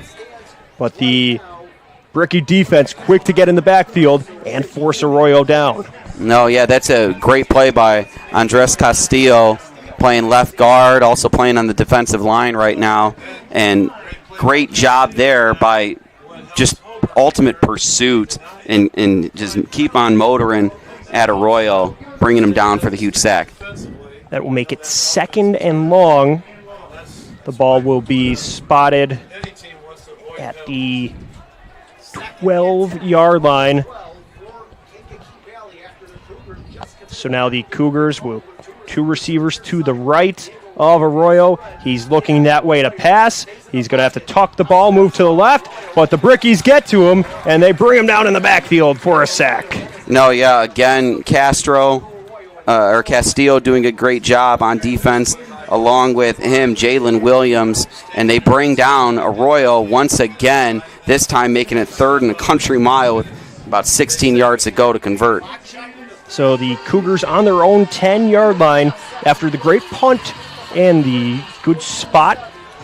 They've been dealt a tough hand here on this late possession with 3:15 remaining in the first half. Arroyo has 1 receiver to each side. He's going to roll to his right, looking to pass, has to get rid of the ball. He drops it in the end zone. It pops out of his hands, and it is downed by, or they will say it was an incomplete pass, but the Brickies were quickly pouncing on that ball, thought they had the touchdown, but they're going to say it was an incomplete pass by Arroyo there as the arm was moving and the ball was then slapped out. Yeah, that's a tough call to make, but if you're the Kankakee Valley Cougars, you caught a huge break by that not being ruled a fumble on the field of play, because that would have been recovered for a touchdown for the Brickies by Logan Peters.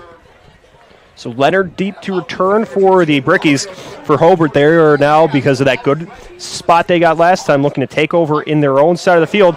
This ball, not a lot behind it as it bounces backward, falling around the 28-yard line. So prime field position for this Hobart offense. Yeah, you just saw right there to start that drive was Xander Langford with an absolute beauty of a punt. You couldn't get much better as he pinned him back to the 5-yard line. And then, obviously, the Hobart Brickies defense does its job.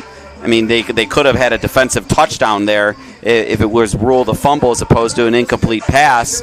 But now what we see is a poor punt, and now it sets up the Brickies in an excellent field position. So it's one of those things for the Cougars. You do not want to compound mistakes. They found a way to do that last drive. We'll see what the Brickies can do if they capitalize or not. So now they have Tatum in the backfield. He was joined by Stafford. Now Tatum floats it downfield, and he hits his man into the end zone. Logan Peters making the one-handed catch, kept moving after being hit, and brings it in for 6. And that'll make it a 20-7 lead for the Brickies with 2:49 to go before the half. Logan Peters with one of the best catches you'll see all season, folks. As you see there on the replay, able to haul that in with his left hand after, you could have even made a case that there was defensive pass interference. Logan Peters does not matter to him as he punches it in for 6. So now the Brickies only needed one play on the drive to find pay dirt. We'll look to add the extra point here. Langford with the snap from Peters. Joel Mock with the hold. And the snap gets away, and they just have to fall on it, so they will not get the extra point there. A little bit of a miscommunication on the snap, so it is a 20-7 lead for the Brickies with 2:49 remaining. Stick around. You're watching Game Night on the Region Sports Network, the only game in town. Family owned and operated since 1969, Holiday Rent-A-Car offers a wide variety of newer model cars, vans, and SUVs. Free local customer pickup and drop-offs are available. Debit cards are accepted. Restrictions apply. All rental cars are for sale. Financing is available. Located at 3709 West 37th Avenue in Hobart, Holiday Rent-A-Car is open Monday through Saturday, closed on Sundays. Call 219-942-8561 or visit them on the web at holidayrentacar.biz. Certified financial planner Tim O'Brien is your Edward Jones financial advisor. Financial investments are very important, but so are the investments of time, patience, and encouragement our young athletes receive from their coaches, teachers, and mentors. That's why financial advisor Tim O'Brien is a proud supporter of Hobart football on the Region Sports Network. Call 219-947-8208 or stop by his office at 1455 South Lake Park Avenue across from St. Mary's Hospital for all your investment needs. Go Brickies! Edward Jones, making sense of investing, member SIPC. Getting ready for a Quintel kickoff. All kickoffs are presented by Quintel Incorporated, handling jobs of all sizes throughout the country since 1994. Leo Staudher and Mike Shamia here with 2:49 to go before the half. The Hobart Brickies lead the Kankakee Valley Cougars 20-7. 2 touchdowns through the air for the sophomore quarterback, Alex Tatum. He was able to punch one in with a 2-yard QB sneak, and his team is up here late in the second half. Langford takes the run up into his kick, sails it downfield near the end zone. The Cougars, it hits the turf. It is miscued by Koistra, and now he has a lane to rumble forward. He crosses the 35, where he is eventually stood up and taken down into the Bricky sideline. Yeah, a great job by Koistra to not just pick up the kickoff after he mishandled it, but able to make one move to his left, one subtle kind of juke to his left inside to then only bounce it out, catch the boundary, get up the sideline for a very, very nice return. And a good job by Koistra having the short memory. You make the gaff, and then you pick it up and still make something out of that play. He didn't just give up on it. He was able to make a huge return. So now it's 1st and 10 from their own 38-yard line. They'll hand it off to Castro. Castro, following his blockers, moves it to the 45-yard line where he's tackled down near the elbow of the Bricky logo at midfield. Yeah, great rush there by Castro. Able to show some patience, get it to the second level for a nice gain. Good downfield blocking as well by the Cougars, making it 2nd and 3 from their own 45-yard line. They'll drop 2 receivers to the right. They put the fullback in there, Castro and Arroyo in the gun. Arroyo hands it off to Castro, who is running high to the right. He makes a play at the 50 and falls forward, picking up the Four Seasons first down. Great first down run there for Kankakee Valley, as now they find themselves under 2 minutes to go here in the first half, down 2 scores. 20-7, the Brickies lead with 1:49 to go here. Might start seeing some urgency by this Kankakee Valley offense. They still have all 3 timeouts, so they have some time to play with here. Yeah, they do. I mean, those timeouts, you are not going to be able to take them with you into the second half. 2 receivers to the right of Arroyo. The play clock dwindles down to 10 seconds, and they hand it off to Castro again. Castro moves through a lane. He's wrapped up and brought down, but he picked up a massive amount of yards on first down. No, yeah, and great rush. Good timeout. That'll be their first one. So if they're able to, get points out of this drive going into the second half, Coach Kennedy will be very pleased with that. So the Cougars take a timeout. For piping hot pizza delivered to you right at your door, call Squeegee's Pizza of Griffith. Squeegee's is located at 106 South Broad Street in Griffith. Give them a call at 219-924-6000. Pickup or delivery at Squeegee's Pizza of Griffith, the best on Broad.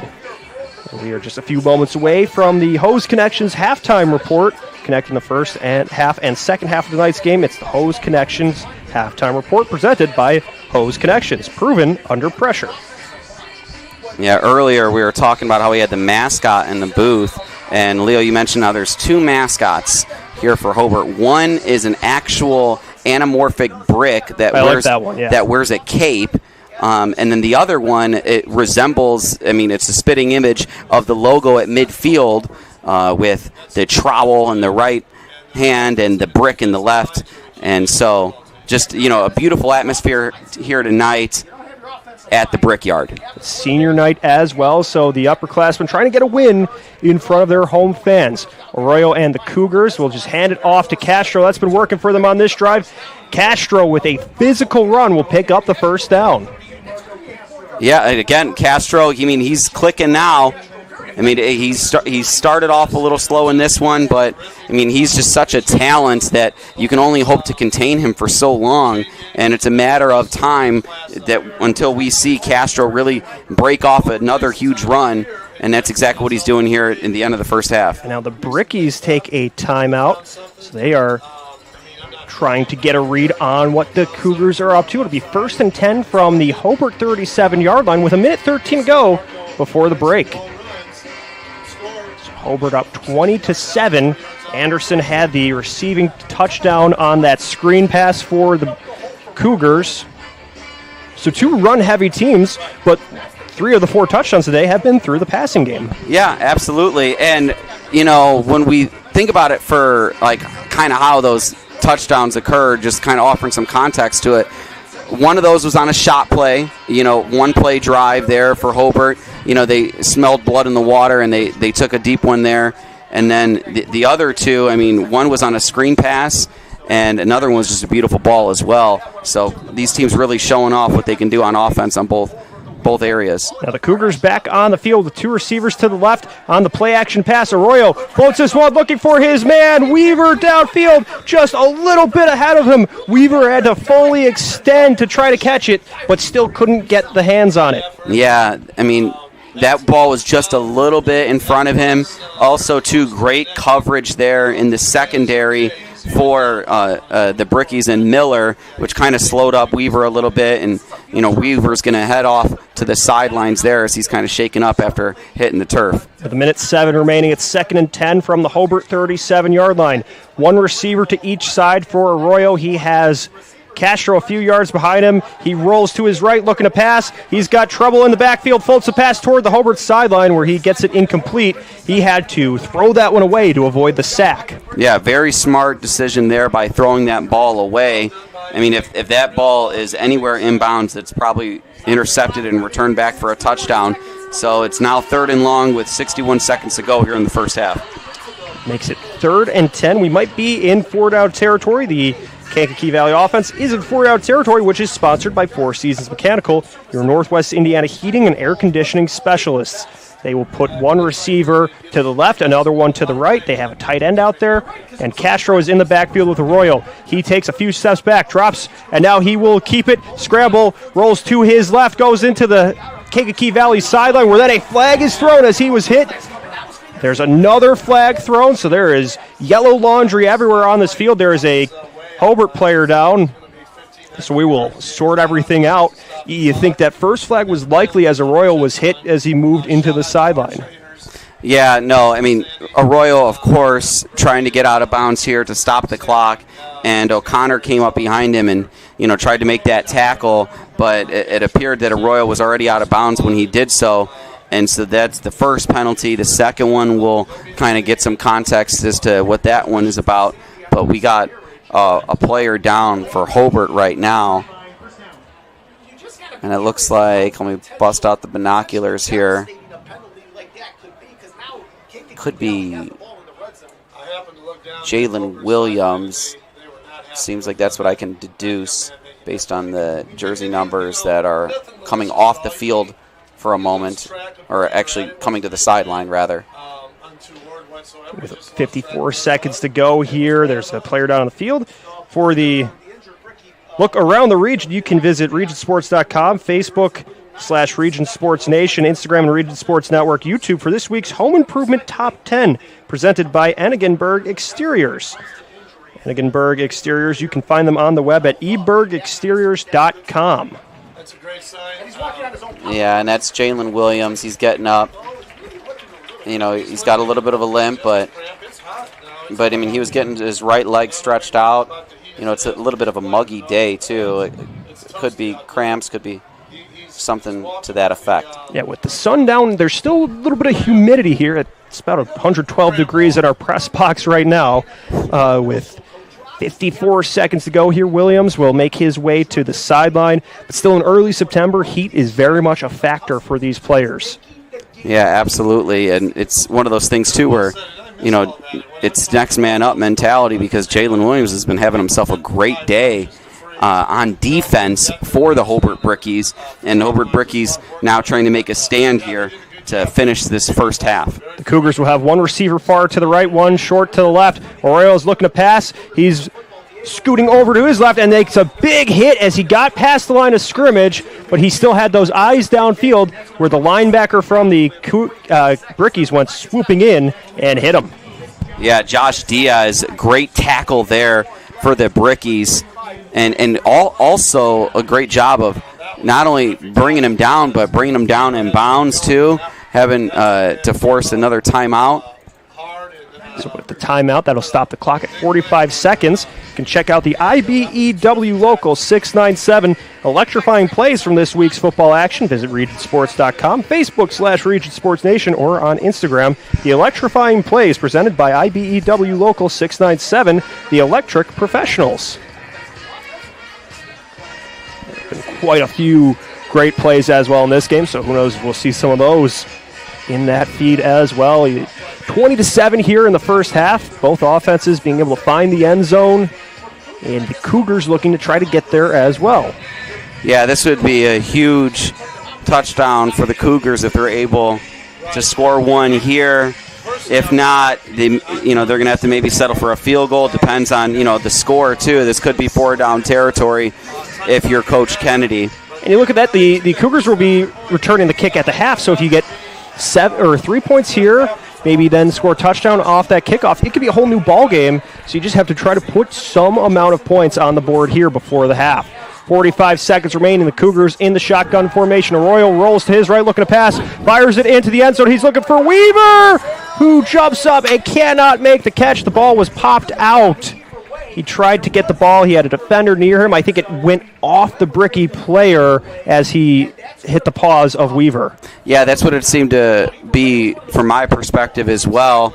A great job there in the secondary for the Brickies, and a good quick shot to the end zone for Kankakee Valley. But now it's 3rd and 8 with the ball in the 16 and under 40 seconds left here in the first half. 39 seconds. Arroyo in the gun. 2 receivers bunched out to his left. He takes a snap, hands it off to Castro. Castro storms forward, lowers the shoulder, and picks up the first down for the Cougars.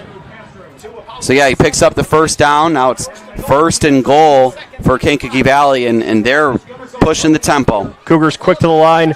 The clock is running 27 seconds. They will take the snap and then down it quickly to stop things with 25 seconds. Yep, so 2nd and goal, 25 seconds left.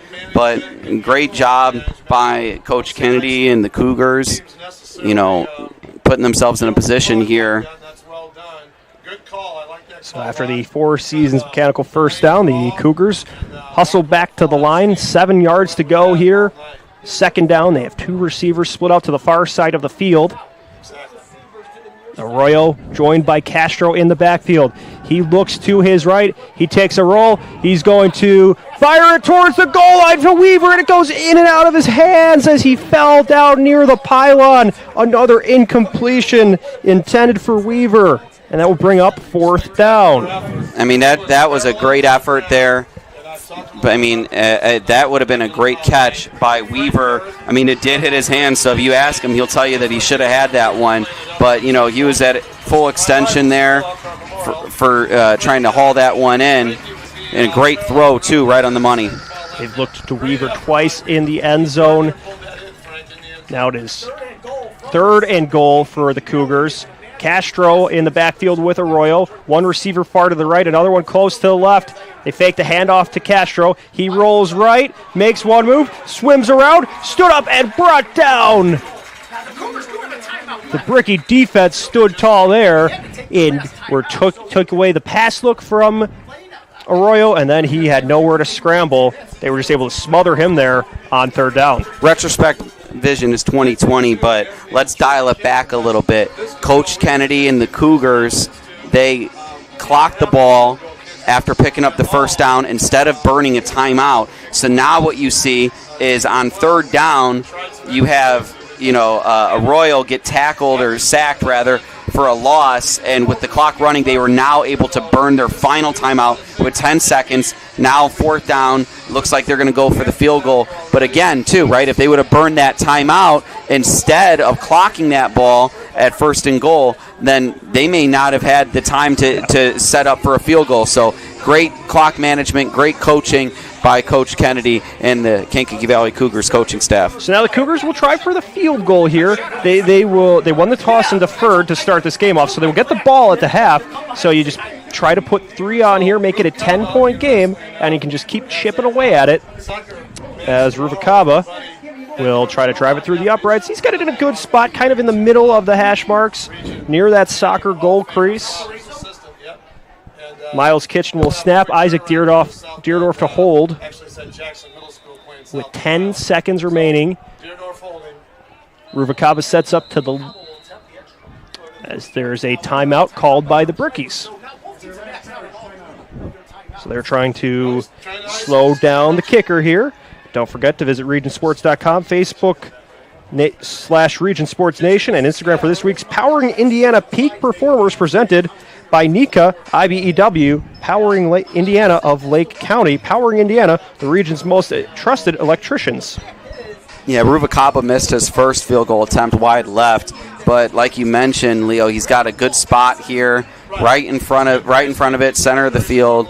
And that's, I guess, the silver lining to taking a sack from interior pressure from the Brickies, being able to call that timeout and line up for a field goal here. But now both teams have taken all their timeouts here in the first half, and we'll see if they can put this one through the uprights. So now Ruvacaba trying to help his team out. They were marching down the field and have to settle for the field goal. Deerdorf to hold. The snap, the kick, and it's good for the Cougars, and that will make it a 20-10 game with 4 seconds remaining in the half. Good long drive to end the half for the Cougars. They come away with 3 points due to some good clock management, and now we see, like you mentioned, Leo, I mean, they'll boom a kickoff here, but they'll get the ball to start the second half. So that's where you just wanted to fight your way back into this one. For the Cougars, they were dealt with some adversity here. You had the fumble, you had the missed field goal, but you still were able to put 10 points on the board. Took their run game a little bit to get active, but Castro really seemed to get better as the half progressed. So that's something to build on going into the break. Yeah, no, absolutely. And also, too, I mean, they were able to, put a touchdown and a field goal on the board here in the first half.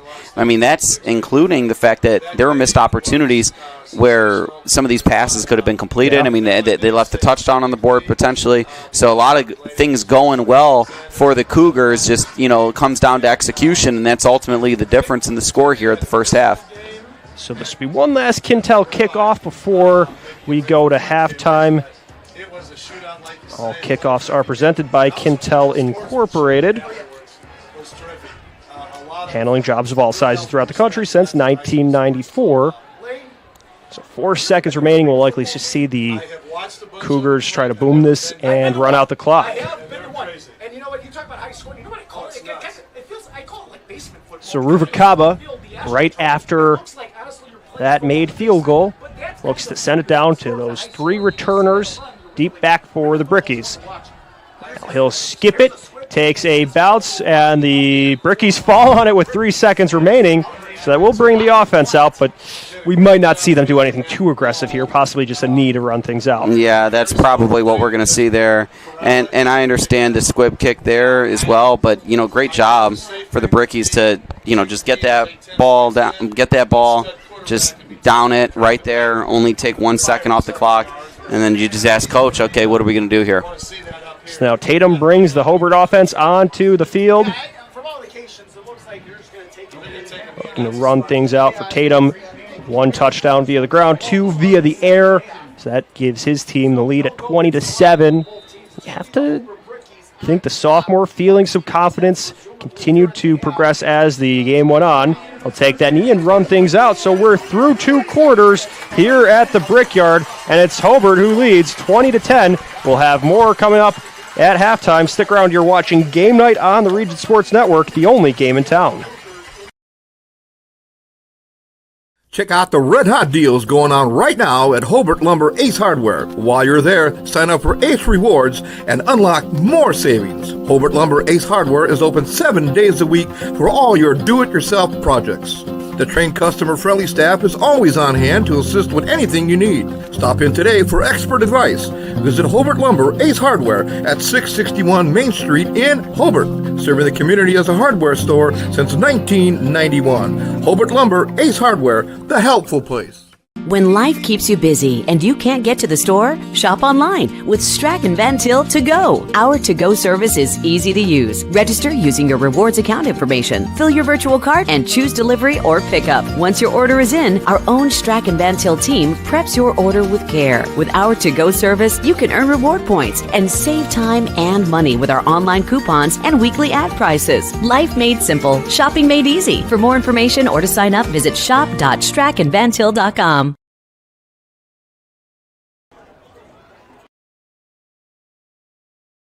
Hi, I'm Crowd Company's Lantern Man. For years, I've helped your family and friends save on their car insurance. And now I've returned to rescue you from high prices. Whether you have a perfect driving record or a not-so-perfect record. Follow me to the Crowd Agency for immediate and affordable coverage. I'm your insurance superhero. Crowd Company's insurance professionals. Highland, Merrillville, and Michigan City. Thinking about what to do after high school? Consider a career with Boilermakers Local 374. As a Boilermaker apprentice, you'll earn while you learn. We offer excellent wages and benefits, and as part of our no-cost hands-on apprenticeship program, you'll learn from the best in state-of-the-art training centers and on the job. Become a union Boilermaker and get on your way to a great career. Find out more, visit www.local374.org or call 219-845-1000.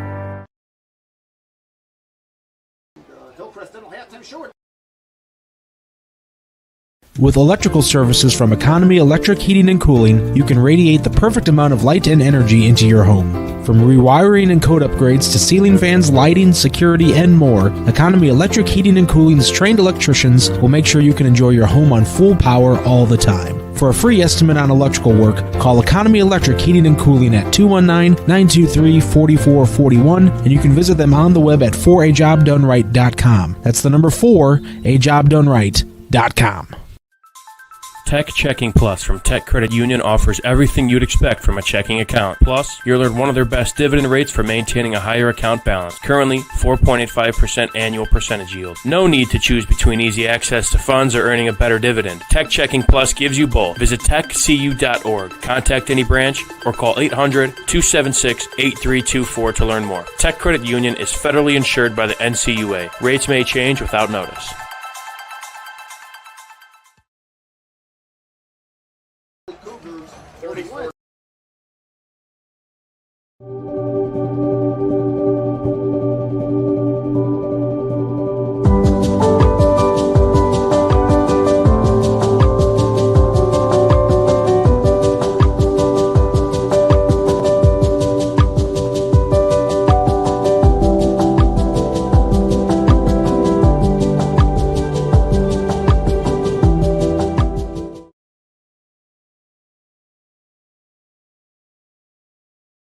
Have you checked out Centier Bank's student checking account? This no-fee checking account is perfect for students and teens ages 14 to 24 and comes with all the features you need to succeed, such as a debit card, digital banking, and automatic deposit. Centier Bank can help you start establishing good spending habits today for your better tomorrow. For more information, visit Centier.com/student-checking or visit your local branch. If you are under the age of 18, your parent or guardian must also sign on the Centier student checking account. At the age of 25, your account will automatically convert to the Centier checking account. You must deposit $25 to open this account. This account is not eligible for overdraft advantage. Member FDIC.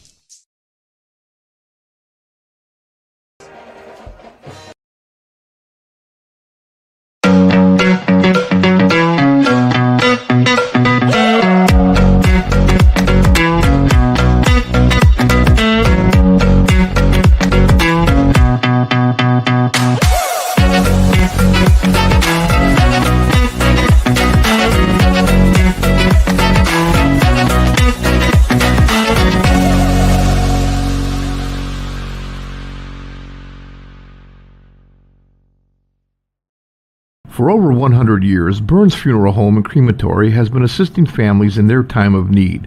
Serving Northwest Indiana, the staff at Burns Funeral Home will help guide your family in creating a meaningful ceremony. From a simple to elaborate, to traditional or unique, the caring family at Burns Funeral Home will tailor a ceremony to fit your needs. And for your other loved ones, Burns Funeral now has a pet cemetery and crematory. Visit burnsfuneral.com or give them a call at 219-942-1117.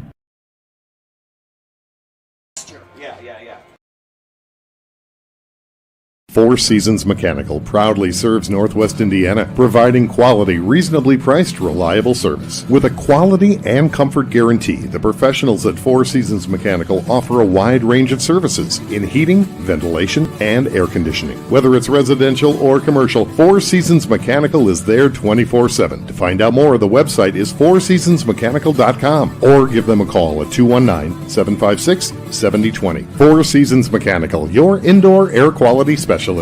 Earn while you learn from the best hands in the business. The Bricklayers Allied Craftworkers for Indiana Kentucky Apprenticeship. That's right, this is a paid apprenticeship. I'm getting an education while learning a trade and getting paid for it.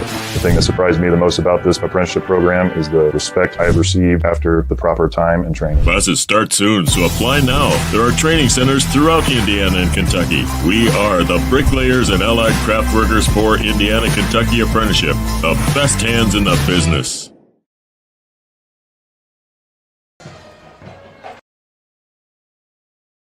Flip the switch, a light turns on. Press the button, machines and instruments come to life. Touch the screen, communicate with the world. Simple tasks, guaranteed results, every second of every day. That's the power of power. And that's the power brought to you by the Nika Contractors and Electrical Workers of Local 531. We love home internet from T-Mobile. Now mesh boosts Wi-Fi all over your home. Taking a class in your attic, that dead spot is gone. Stream ballet in your man cave, learn to paint on your lawn. It's glorious. And now on the road you can take T-Mobile Wi-Fi with you. Hey, stay connected and watch what you'll do.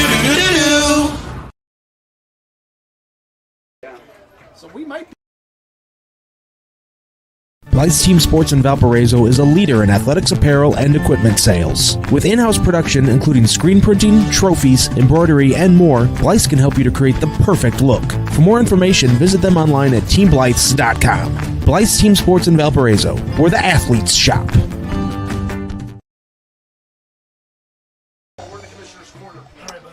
Back here at the Brickyard for the Hose Connections halftime report, brought to you by Hose Connections on Kennedy Avenue in Hammond. Visit them on the web at hoseconnectionsinc.com. Hose Connections, proven under pressure. So now let's take a look at the Strachan Van Til scoreboard update, brought to you by Strachan Van Til. Shop online for delivery or curbside pickup at strachanvantil.com. Taking a look around the region here, Wheeler up 37-0 over Bishop Knoll in the second quarter. Byron leads Morden 41-21. Boone Grove over Calumet Christian 21-6. Chesterton with a lead over the Slicers of LaPorte at 14-0. And then you look at Hanover Central, number 2 in our RSN poll, ahead 35-14 over Lowell. Calumet leads Highland 14-0. And Lake Central and Crown Point, 2 ranked teams in our region poll. It's 42-0 at half. Bulldogs ahead in that one. Merrillville, another top 10 matchup, taking on Portage, number 3 versus number 10. The Pirates are up 14-6 in that one. And you see the 5th ranked Andrea and 59ers ahead over Munster 14-0 in the third quarter. River Forest leads Westside 21-0. Valparaiso taking on Michigan City. They lead 17-6 in the third quarter. And then over Griffith, the number 6 team in our poll, leads Whiting 42-0 at the half. So that was the Strachan Van Til live scoreboard. Follow all of tonight's region football scores live on the Strachan Van Til hometown scoreboard, streaming on facebook.com/Region Sports and regionsports.com. Strachan Van Til, your favorite Indiana-made grocery store. We will talk about the game on hand here when we return. Stick around, you're watching Game Night on the Region Sports Network, the only game in town.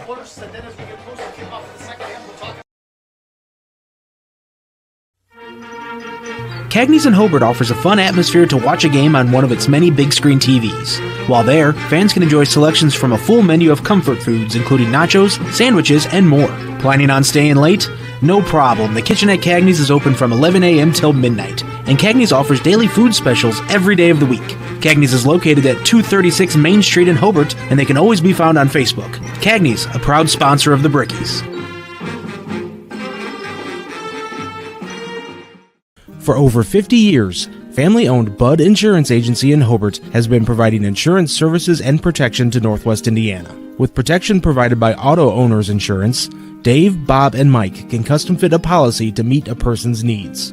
The friendly and knowledgeable staff at Budd Insurance treats each client with personal attention, making your visit a pleasant one. Stop by 615 West 3rd Street in Hobart or give them a call at 942-1028. And you can always visit them on the web at buddinsagency.com.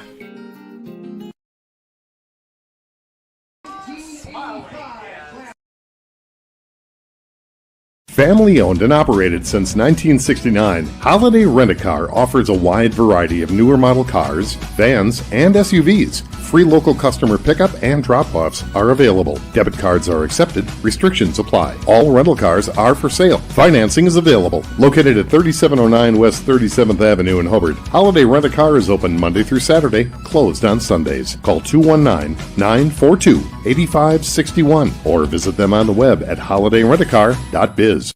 Certified financial planner Tim O'Brien is your Edward Jones financial advisor. Financial investments are very important, but so are the investments of time, patience, and encouragement our young athletes receive from their coaches, teachers, and mentors. That's why financial advisor Tim O'Brien is a proud supporter of Hobart football on the Region Sports Network.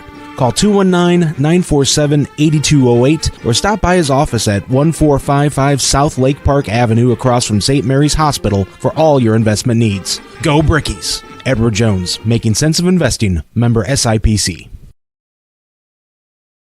I feel a little bit. Check out the red-hot deals going on right now at Hobart Lumber Ace Hardware. While you're there, sign up for Ace Rewards and unlock more savings. Hobart Lumber Ace Hardware is open 7 days a week for all your do-it-yourself projects. The trained customer-friendly staff is always on hand to assist with anything you need. Stop in today for expert advice. Visit Hobart Lumber Ace Hardware at 661 Main Street in Hobart, serving the community as a hardware store since 1991. Hobart Lumber Ace Hardware, the helpful place.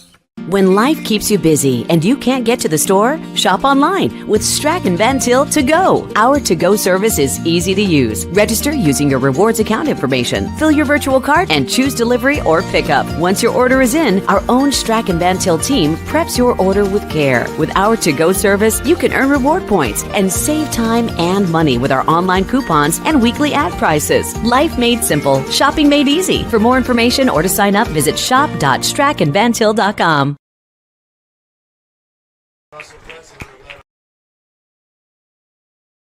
Hi, I'm Crowd Company's Lantern Man. For years, I've helped your family and friends save on their car insurance. And now I've returned to rescue you from high prices. Whether you have a perfect driving record or a not-so-perfect record. Follow me to the Crowd Agency for immediate and affordable coverage. I'm your insurance superhero. Crowd Companies, insurance professionals. Highland, Merrillville, and Michigan City.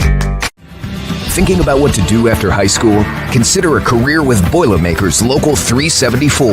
As a Boilermaker apprentice, you'll earn while you learn. We offer excellent wages and benefits, and as part of our no-cost hands-on apprenticeship program, you'll learn from the best in state-of-the-art training centers and on the job. Become a union Boilermaker and get on your way to a great career. Find out more, visit www.local374.org or call 219-845-1000. Back at the Brickyard for the Hose Connections halftime report. Leo Staudaher and Mike Shamia here, where the Brickies lead the Cougars of Kankakee Valley 20-10. Mike, we were going in this game expecting to see a lot of running game from these two teams, but it's been the passing games that have really been able to put the teams on the board.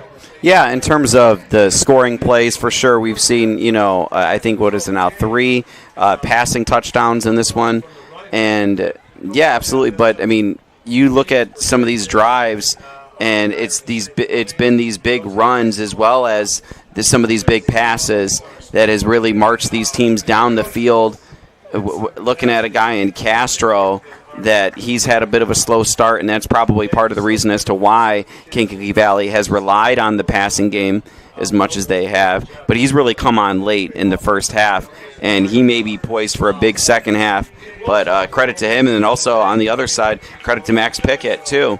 And the Hobart Brickies, as well as Alex Tatum, he's getting it done on the ground as well as through the air. Yeah, and both running backs kind of have that physical style, so that really can wear on a defense as the game goes on. When you see Castro, how he almost kind of gives a hit as he's being met by these defenders, that can certainly start to add up. And that's maybe why we saw him heat up as the half went on, because of that hard-nosed running style. And Pickett kind of plays that way as well. Yeah, they both certainly are, I would consider, power backs if they had to have an archetype labeled onto them. And in a game like this, we mentioned how it's middle of September, it's hot, it's kind of muggy, right? I mean, the temperature inside the booth here is, far exceeding of what it is out on the field. But nonetheless, out on the field, it is, one of those kind of hot, humid nights. And, I mean, we saw Jalen Williams, he kind of cramped up, it looked like, as well. And, that's a guy who's been a great player on defense for the Brickies. But again, to your point, Leo, I mean, he's taking damage every time he's trying to get at Castro in this one. And so, I mean, it's just that over the course of the game, it's really just kind of been that war of attrition. So what are you looking for from each side as we move into the second half? So from Hobart's side, I look for them to play, again, continue to play poised in this one. Tatum has done a great job of playing with poise under pressure. I mean, he's been making great decisions. So I expect a lot of that to continue for the Brickies. And, it's a matter of their defense continuing to also put up that effort. In regards to Kankakee Valley, I think that last drive really showed you a lot of resilience that they had and a lot of smarts, too. I mean, all the players on that team, on that offense in that last drive really exuded a lot of good football IQ, getting out of bounds when they had to, hurrying up and spiking the ball and clocking it and first and goal to hold on to that timeout, taking a sack there, knowing that you had one timeout in the bag, and as opposed to trying to get outside the numbers and, maybe make something happen. And, of course, they are able to come away with a field goal. So I expect them to continue to play that way, but I really do expect Castro to kind of pick it up here in the second half as well, because, Hobart's been selling out against the run, but Arroyo has shown that he can throw the ball. I mean, credit to the Hobart defensive backfield. That secondary has been doing a really good job of meeting these wide receivers at the point of catch. But still, if you want to continue to sell out the run against Castro, Arroyo has shown you that he has the capability to beat you through the air. So we will step aside, but when we come back, it will be the second half between the Brickies and the Cougars. You're watching Game Night on the Region Sports Network, the only game in town. With electrical services from Economy Electric Heating and Cooling, you can radiate the perfect amount of light and energy into your home. From rewiring and code upgrades to ceiling fans, lighting, security, and more, Economy Electric Heating and Cooling's trained electricians will make sure you can enjoy your home on full power all the time. For a free estimate on electrical work, call Economy Electric Heating and Cooling at 219-923-4441, and you can visit them on the web at 4ajobdoneright.com. That's the number 4ajobdoneright.com. Tech Checking Plus from Tech Credit Union offers everything you'd expect from a checking account. Plus, you'll earn one of their best dividend rates for maintaining a higher account balance. Currently, 4.85% annual percentage yield. No need to choose between easy access to funds or earning a better dividend. Tech Checking Plus gives you both. Visit techcu.org, contact any branch, or call 800-276-8324 to learn more. Tech Credit Union is federally insured by the NCUA. Rates may change without notice.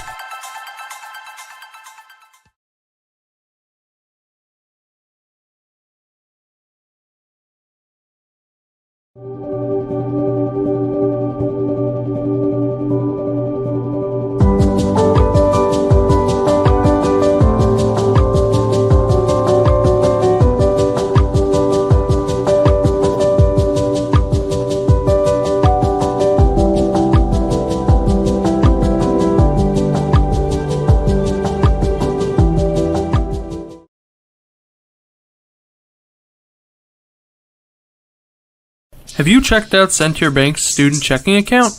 This no-fee checking account is perfect for students and teens ages 14 to 24 and comes with all the features you need to succeed, such as a debit card, digital banking, and automatic deposit. Send to Your Bank can help you start establishing good spending habits today for your better tomorrow. For more information, visit sendtoyour.com/student-checking or visit your local branch. If you are under the age of 18, your parent or guardian must also sign on the Send to Your student checking account. At the age of 25, your account will automatically convert to the Send to Your checking account. You must deposit $25 to open this account. This account is not eligible for overdraft advantage. Member FDIC.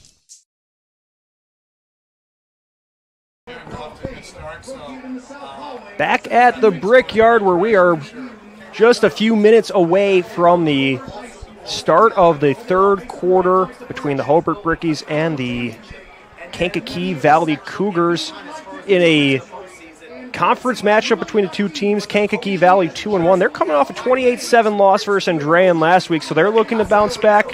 Where the Brickies, they picked up their first win, 38-0 over Munster, to improve to 1-2 on the season. So this could be a statement game for both teams. For the Brickies, you're trying to get to 500.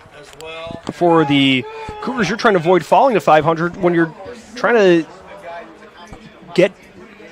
make up a ground in standings. It's these early season games that can really either dig you a hole or put you ahead and give you a little bit of a cushion as you move later in the year. Yeah, it's that conference play now, right? It's that Northwest Crossroads. We're here at the Brickyard, and this is a matchup between two teams that are in similar places right now, kind of as you alluded to and that you mentioned. And this is one of those games where you go all out. You go all out in this game because this game could ultimately decide, what your postseason looks like in terms of your preparation, as well as, maybe coming back here and, these two teams meeting again in the sectional and, knowing what it is that, you bring out of your opponent is going to be huge in this one. So, yeah, it's been a good game so far. It's been close, and a good last drive by Kankakee Valley to bring this to 10 points, and they'll have the ball to start the second half. I always think once you get into conference play, you can not throw out what happened the first few weeks, but any assumptions, those can kind of go by the wayside because there is that extra level of competition. When you're facing a team you play every year, you have that built-in rivalry. It brings out the best out of both sides. Yeah, and it all comes down to execution. 6-7 weeks from now, if these two teams meet, what we'll see is these two teams will know each other very, very, very well. And it's going to come down to execution, right? I mean, they're going to know, just from formation, they'll be able to recognize, what shells, that the defense is in. And as soon as that ball snaps, they'll have an understanding of what it is that they need to do, and they'll have an understanding of where the other team is going and what they're doing. And it's all going to come down to execution. And that's what makes conference play so wonderful. Yeah. I mean, that's what it's all about. It's about beating your opponent at their best and, just putting it all out on the field.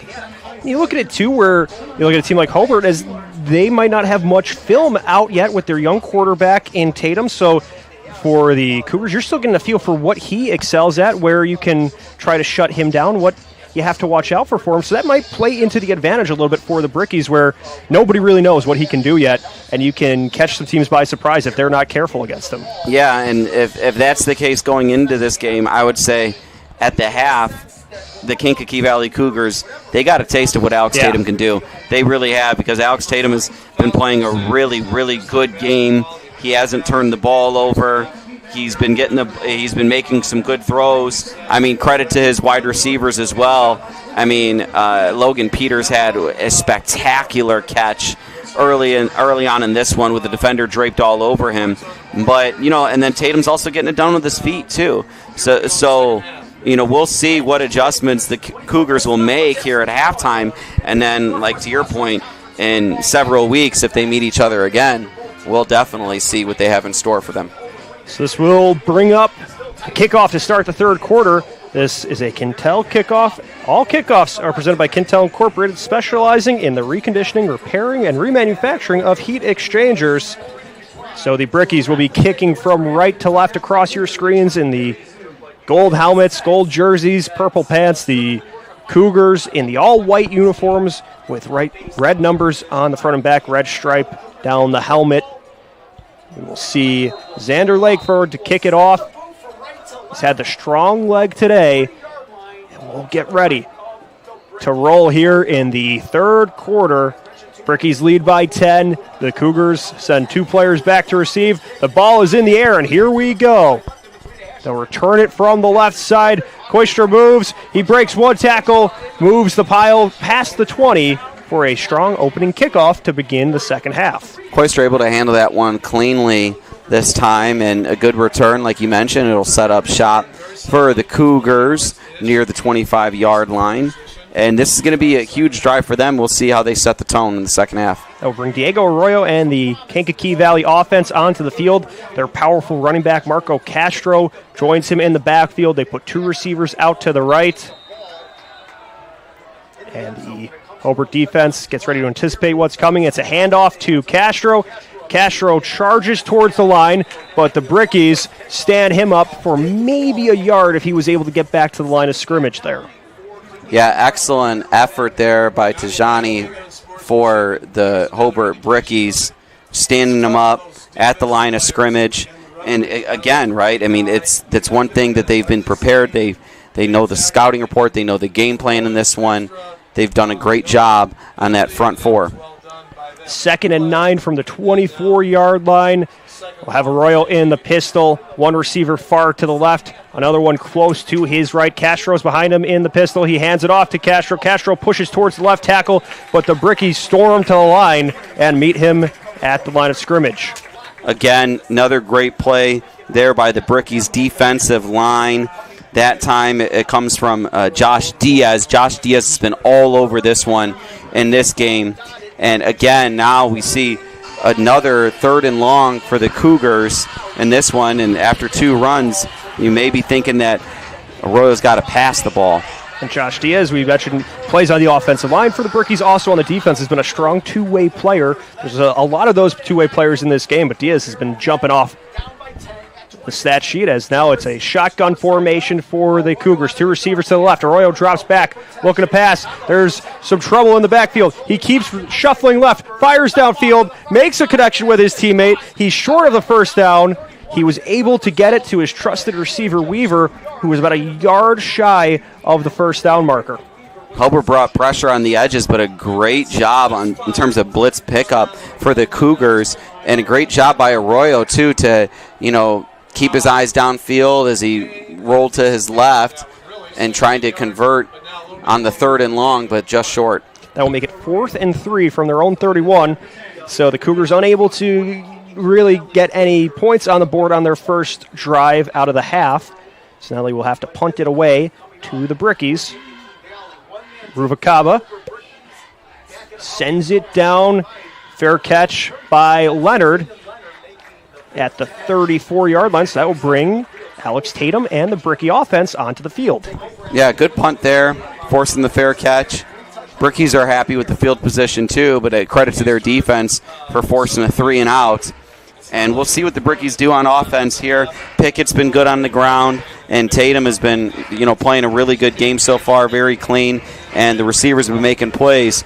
If the Brickies can come down here and score, put some points on the board, or just have a long drive, that's going to do wonders for them against the Cougars in this one as they hold a 10-point lead. So the Brickies looking to set the tone here with 9 minutes, 36 seconds to go in the third quarter.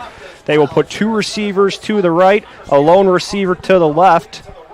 Tatum and Pickett in the backfield. They put Stafford in motion from right to left. They will hand it off. It's a keeper for Tatum. Tatum full there as he spins out of one tackle, keeps going forward, falls forward. So he, on the keeper there, was playing physical, rumbled forward, and picks up about 6 yards. Yeah, great job to keep his feet moving there. He gets stood up, but he immediately goes to that spin move to continue to fall and fight forward for more yards on that one. Good decision, too, to keep it himself. And, way to get a good chunk play there for 7 yards on the first down carry. So 2 tight ends on the field for the Brickies, 2 receivers out to the left. There's a running back behind Tatum in the backfield. 2nd and 3 from the 42-yard line. They'll hand it off to Picket. Picket has some space, dances forward, crosses midfield, and is eventually brought down for a Four Seasons Mechanical first down. Yeah, great run there. Just absolutely accelerating through the gap, hitting that gap hard, making a juke move there at the end to pick up some extra yardage, and now they're past midfield. So Max Pickett with the nice run there makes it 1st and 10 from the 48-yard line, just near the cap of the Hobart logo at midfield. Shotgun formation for the Brickies. 1 receiver far to the left, 2 on the near side to the right of the quarterback. Tatum keeps it to his left, makes a juke, pushes forward, and is tackled at the 45-yard line. So Tatum, nice run on the keeper. Yeah, and a great job by Pickett to sell it, too. Pickett really sells that fake well on that one, and it caught the eyes of some of the linebackers and secondary for the Cougars and allowed Tatum to get upfield and get a nice gain there for about 4 yards.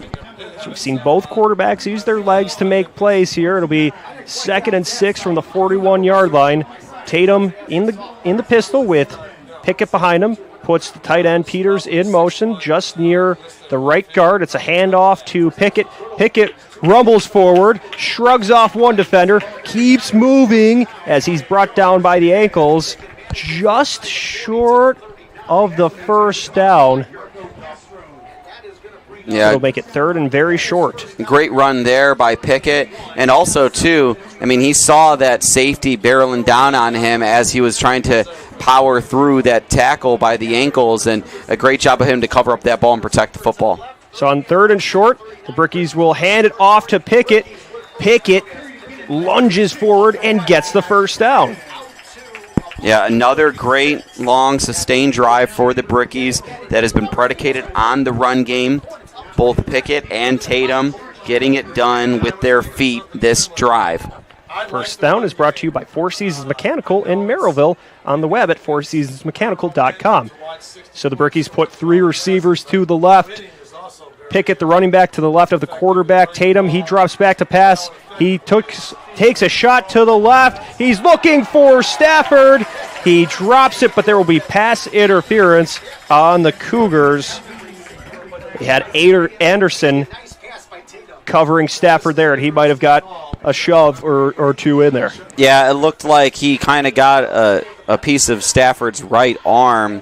That penalty was thrown after the ball was incomplete. I wonder if they would have called it if he completed that catch, because that one hit him right in between the numbers. Right. That was a great ball and a great effort there by Stafford to try to haul that one in with the defensive pass interference.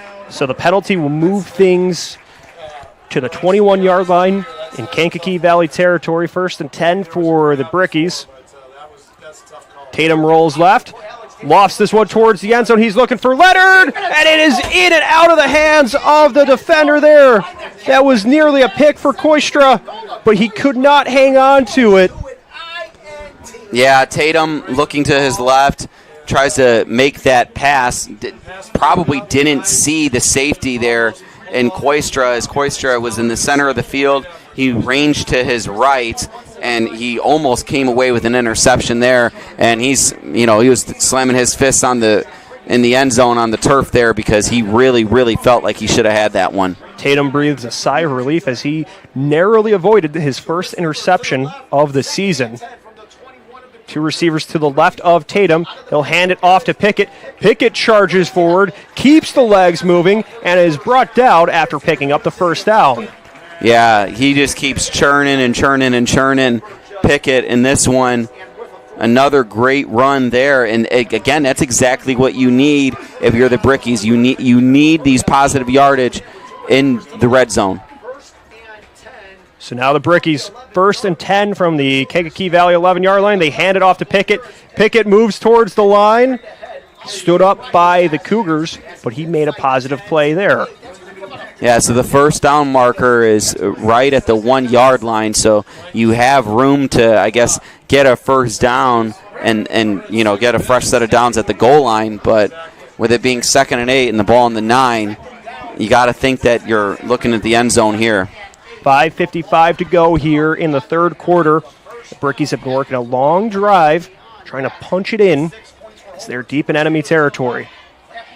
Tatum keeps it, fakes the handoff to Picket, keeps moving, takes one hit, breaks another, and is hit as he turns, falls down inside the 5-yard line. But Alex Tatum with a physical run there for the Brickies. Yeah, great job from Tatum for breaking that tackle in the backfield, and then also at the line of scrimmage, breaking another one before finally being brought down at the 4-yard line. So the 6'2 sophomore with a gutsy run makes it 3rd and 3 from the 4-yard line. Tatum handles the snap, hands off to Picket. Picket trying to get the first down. He falls forward. Anderson was the first player to make the hit for the Cougars. Was it enough for a first down? It looks like it will be just short. 4th and about 1 to go.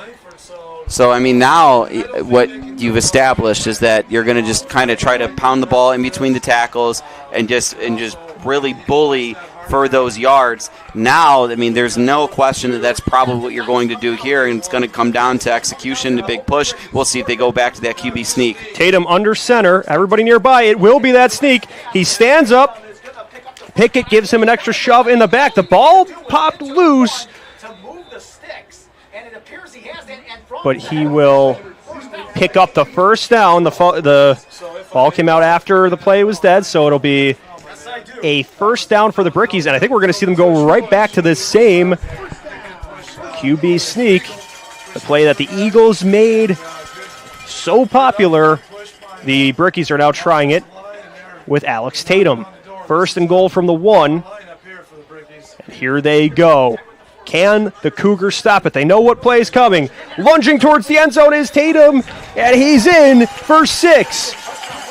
With 4:08 to remain, Alex Tatum picks up his 2nd rushing touchdown of the day to make it 26-10 Brickies. Brickies march all the way down the field. They find themselves on a 4th and 1. They pick it up with that tush-push.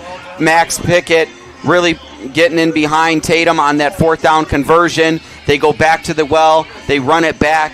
Same play, same execution. Result, touchdown. So that'll bring Xander Lankford onto the field for the PAT. He had one missed earlier on the kind of a wacky snap.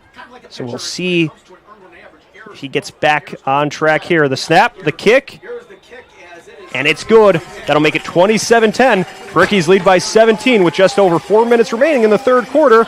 Stick around, you're watching Game Night on the Region Sports Network, the only game in town.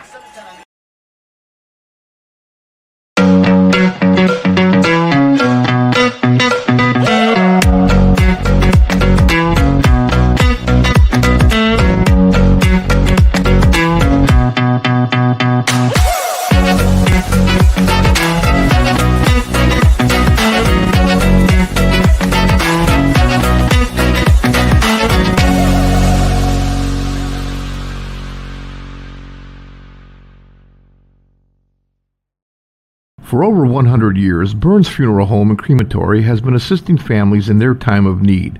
Serving Northwest Indiana, the staff at Burns Funeral Home will help guide your family in creating a meaningful ceremony. From a simple to elaborate to traditional or unique, the caring family at Burns Funeral Home will tailor a ceremony to fit your needs.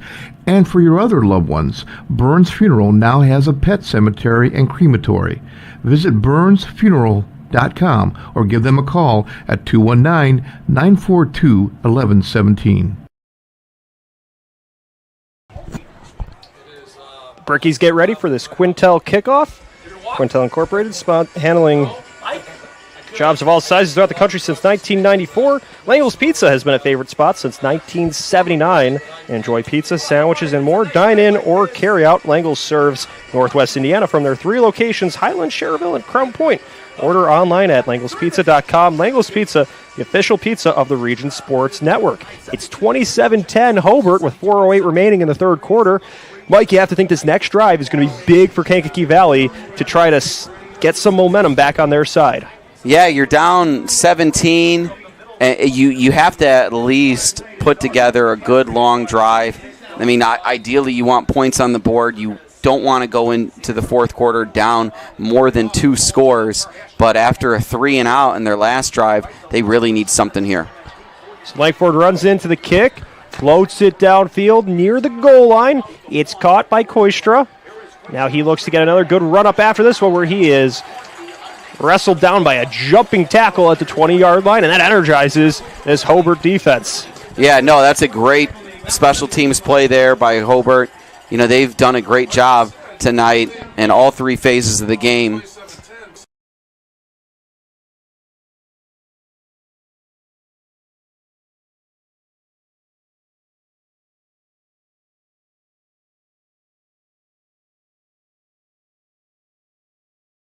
We have 2 receivers to the right, Koistra and Castro, joining the backfield. 4:03 remain in the third quarter. Arroyo waits for the snap. And he will hand it off to Castro. Castro has the lane. He shrugs off one defender, falls forward. Nice run, lowering the boom to break that tackle, and then continue to pick up yards after it. A punishing run there. Great blocking up front, able to fire through that gap, lower that left shoulder, and just keep on pushing through into the second level of the Hobart Bricky defense. So that was a 4 seasons first down for the Cougars, and now they're trying to keep things on the up here. 2 receivers to the left. They hand it off to Castro. Castro boogies to his left. He had a Hobart defender hanging onto his ankle, and that was eventually able to bring him down. But if he wasn't able to get a piece of the shoe of Castro, he could have been off for more yards there, as Cash a little slow to get up on that play. Yeah, Cash is a little slow to get up on that one, as well as Nick Dozier. Nick Dozier, he was the one in there getting Castro by the ankles. But, you know, Castro, great idea trying to bounce that one out to his left, but just an even better play on defense there by Dozier to prevent him from getting past the line of scrimmage for too many yards. 2nd and 9 from their own 32-yard line. Kankakee Valley in the all-white uniforms. Arroyo rolling to his right. He's going to tuck the ball. It's a keeper. Moves through into the secondary, spun out of one tackle, and was twisted down just near the circle of that Hobart logo at midfield. Really smart run there. Great job of trying to cut up field, and awesome job of falling forward as that one's just shy of the first down marker. So now it's 3rd and 1 from their own 40.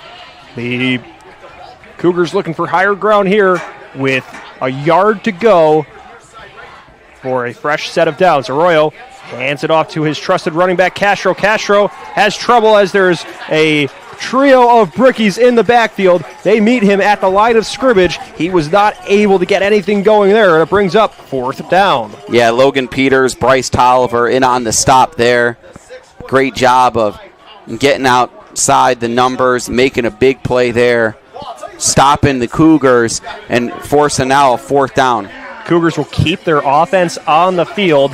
4th and 1 from their own 40. This could be one of those big points of the ball game. 2 receivers to the left. Arroyo hands it off to Castro. Castro gets through the line, keeps moving, falls forward, picks up the first down, and the Cougars continue their drive.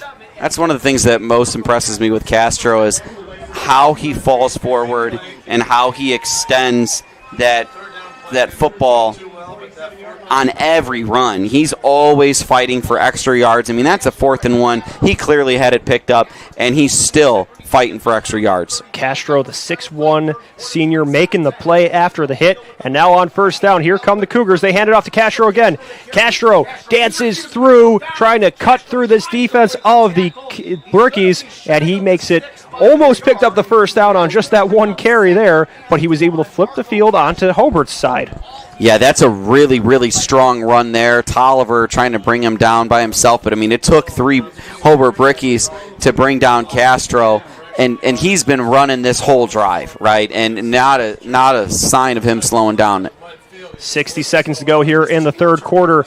They hand it off to Castro. He shuffles, moves forward, picks up the first down, keeps going, and is taken out of bounds into the Kankakee Valley sideline at the 39-yard line, picking up the first down. Again, moving the chains once more. Castro just just a lot of toughness there on these runs, and he's been really devastating here this drive. After picking up the Four Seasons first down, the Cougars hustle to the line, 43 seconds and counting. 2 receivers to the left. Arroyo in the gun. Hands it off to Castro. Castro had a defender fall in front of him, keeps going, works around the pile, and picks up a positive gain on first down. Yeah, great patience there. I mean, he had put his right hand on one of his blockers too, and really kind of surveyed the situation there. Ended up going left of the pile, trying to pick up more yards. He does. And again, with this clock moving, though, I mean, you really got to come up with a score this drive. 13 seconds and counting. 2 receivers to the left of Arroyo. There are 14 seconds on the play clock as they hand it off to Castro. Castro keeps moving. Punishing run there.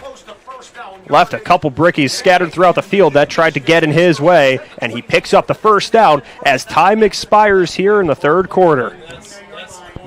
It has been all Marco Castro this drive, and to the fourth quarter we go.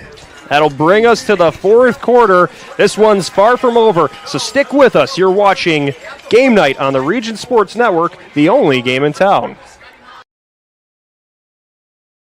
Four Seasons Mechanical proudly serves Northwest Indiana, providing quality, reasonably priced, reliable service. With a quality and comfort guarantee, the professionals at Four Seasons Mechanical offer a wide range of services in heating, ventilation, and air conditioning. Whether it's residential or commercial, Four Seasons Mechanical is there 24/7. To find out more, the website is fourseasonsmechanical.com or give them a call at 219-756-7020. Four Seasons Mechanical, your indoor air quality specialist.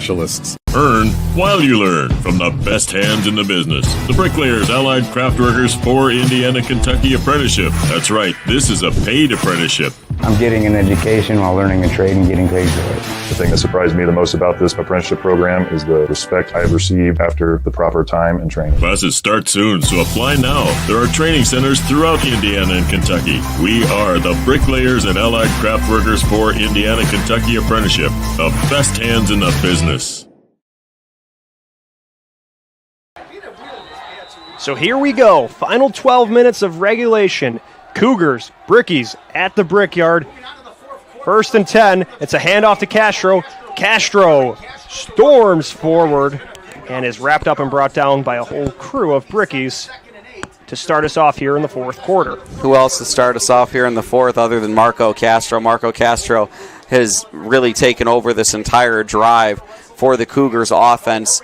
I mean, we talked about the volume of carries that he gets per game leading into this one, and that's showing here. Here's another hand off to Castro. The Brickies were waiting for it, and they're able to muscle him down, but he was able to get past the line there for maybe a slight gain.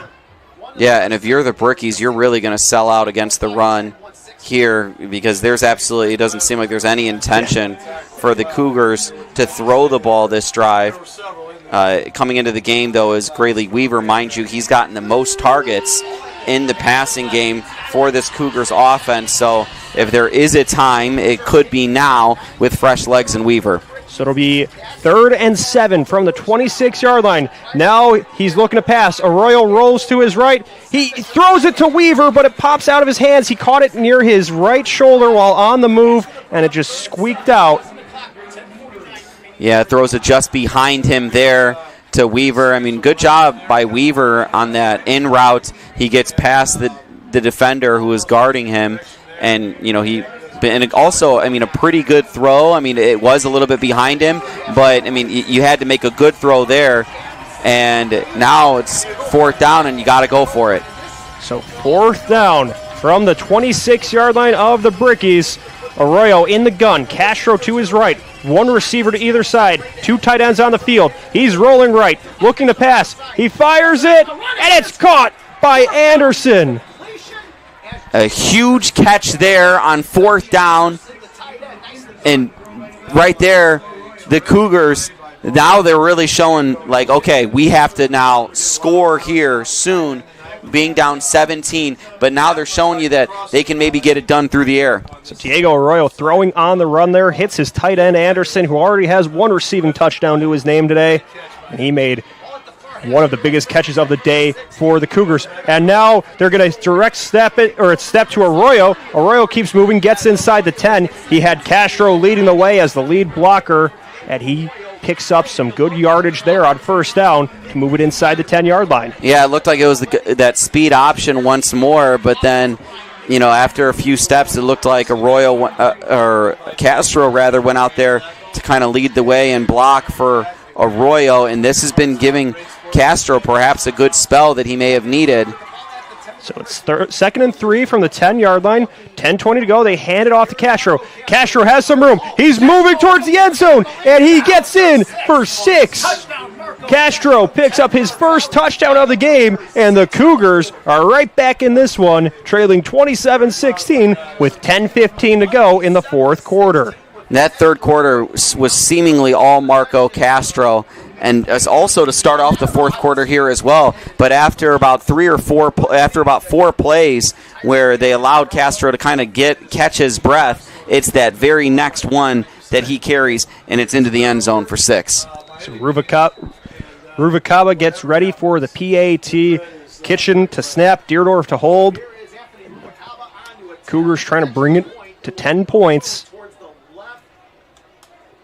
The snap, the kick, and it's good through the uprights. The Cougars put the extra point on, so it's 27-17 with 10:15 remaining in the fourth quarter.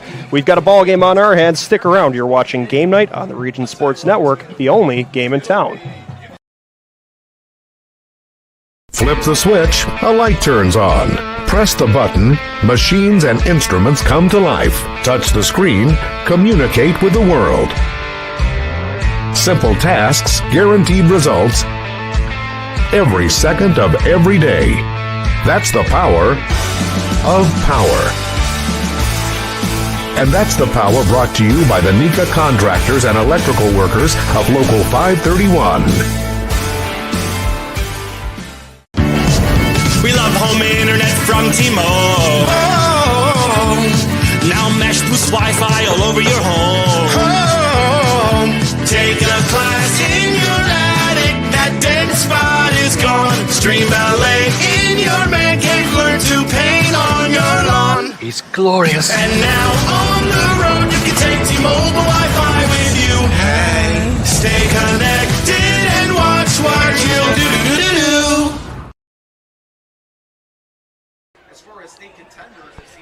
The Cougars get ready for this Quintel Incorporated kickoff as they had a strong offensive drive through the run game, and it was Marco Castro able to punch things in. We'll see how the Brickies respond. It's a squib kick rolling at the 15, goes out of bounds. So we'll get a look at where the spot ends up being. Yeah, with the ball going through the side of the end zone there, they'll set up at I believe, what is that, the 45-yard line here in high school, I think, right? Yeah. So, I mean, but no time comes off the clock, if that means anything. But it's still, I mean, it's going to come down to the Kankakee Valley Cougars defense is going to have to make a play on defense, and they're going to need to get a takeaway. And if you're the Hobart Brickies, you just got to take care of the football, keep pounding the rock. So that will give the Brickies a chance now with 10:15 to go, setting up on their own 35-yard line. Tatum puts his tight end Cash in motion. He hands off to his running back Picket. Picket is stood up at the line, shrugged off one tackle, and continued to keep the legs moving while he had two defenders collapsing on him for a 1-yard gain. Yeah, the Cougars are going to have to show a lot of toughness here. I mean, great job there by Wheeler getting into the backfield and, drawing first contact on Picket. But, of course, Picket, falling forward and doing what he does. They pick up one. But if you could, potentially force a 3 and out here and give yourself a good field, I mean, that'd be a tall task with Langford as the punter for the Brickies. So now you have to think Brickies working the clock a little bit here, not taking any unnecessary risks as they hand it off to Picket. Picket finds a lane on the right side of the line. He breaks through space. He's at the 40, the 45, the 20, 15, 10, moving towards the end zone. He's hit as he falls into the end zone. It's a long touchdown run for Max Picket to make it a big lead for the Brickies. Max Picket, huge play here in the fourth quarter. He's trying to seal this victory for the Brickies. We talked a little bit about it earlier in the broadcast. His father, Mike Picket, he was the star running back for Coach Kennedy at Lowell back in the day. Coach Kennedy now having to draw up a game plan against his son. How wonderful is that? And what a huge play and a huge moment for Max Picket and the Hobart Brickies. That'll make it 33-17, awaiting the extra point, and that swings the pendulum back in Hobart's favor as he felt Kankakee Valley was starting to storm back in, but then the Brickies responded with a long touchdown run. The kick from Langford goes through the uprights, and it's good. 34-17. Brickies punch right back. We'll see now how the Cougars respond. You're watching Game Night on the Region Sports Network, the only game in town. Blythe's Team Sports in Valparaiso is a leader in athletics apparel and equipment sales. With in-house production including screen printing, trophies, embroidery, and more, Blythe's can help you to create the perfect look. For more information, visit them online at teamblythes.com. Blythe's Team Sports in Valparaiso, where the athletes shop.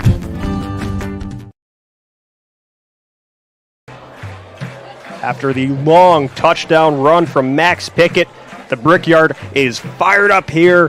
Hobart ahead, 34-17 with 9:24 to go. For piping hot pizza delivered right to your door, call Squeegee's Pizza of Griffith. Squeegee's is located at 106 South Broad Street in Griffith. Give them a call at 219-924-6000. Pickup or delivery, it's Squeegee's Pizza of Griffith, the best on Broad. This will be another a Quintel kickoff. This kickoff and all kickoffs are presented by Quintel Incorporated, handling jobs of all sizes throughout the country since 1994.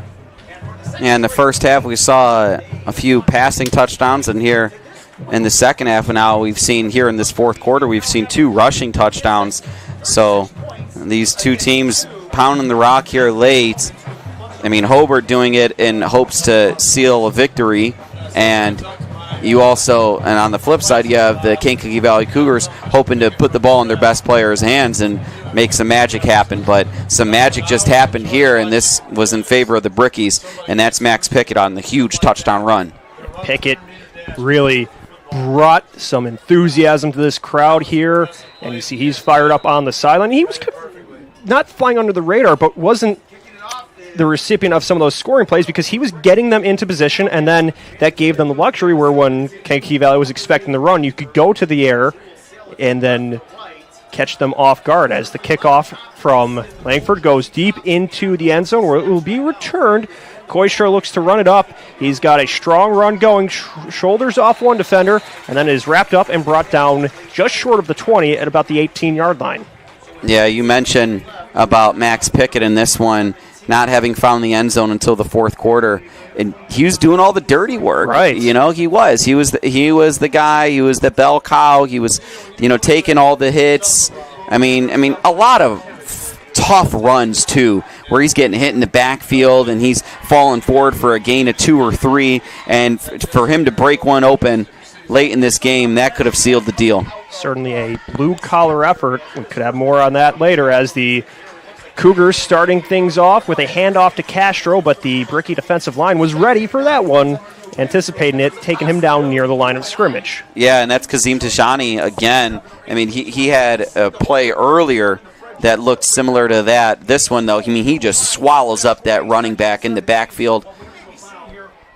Got a flag, though.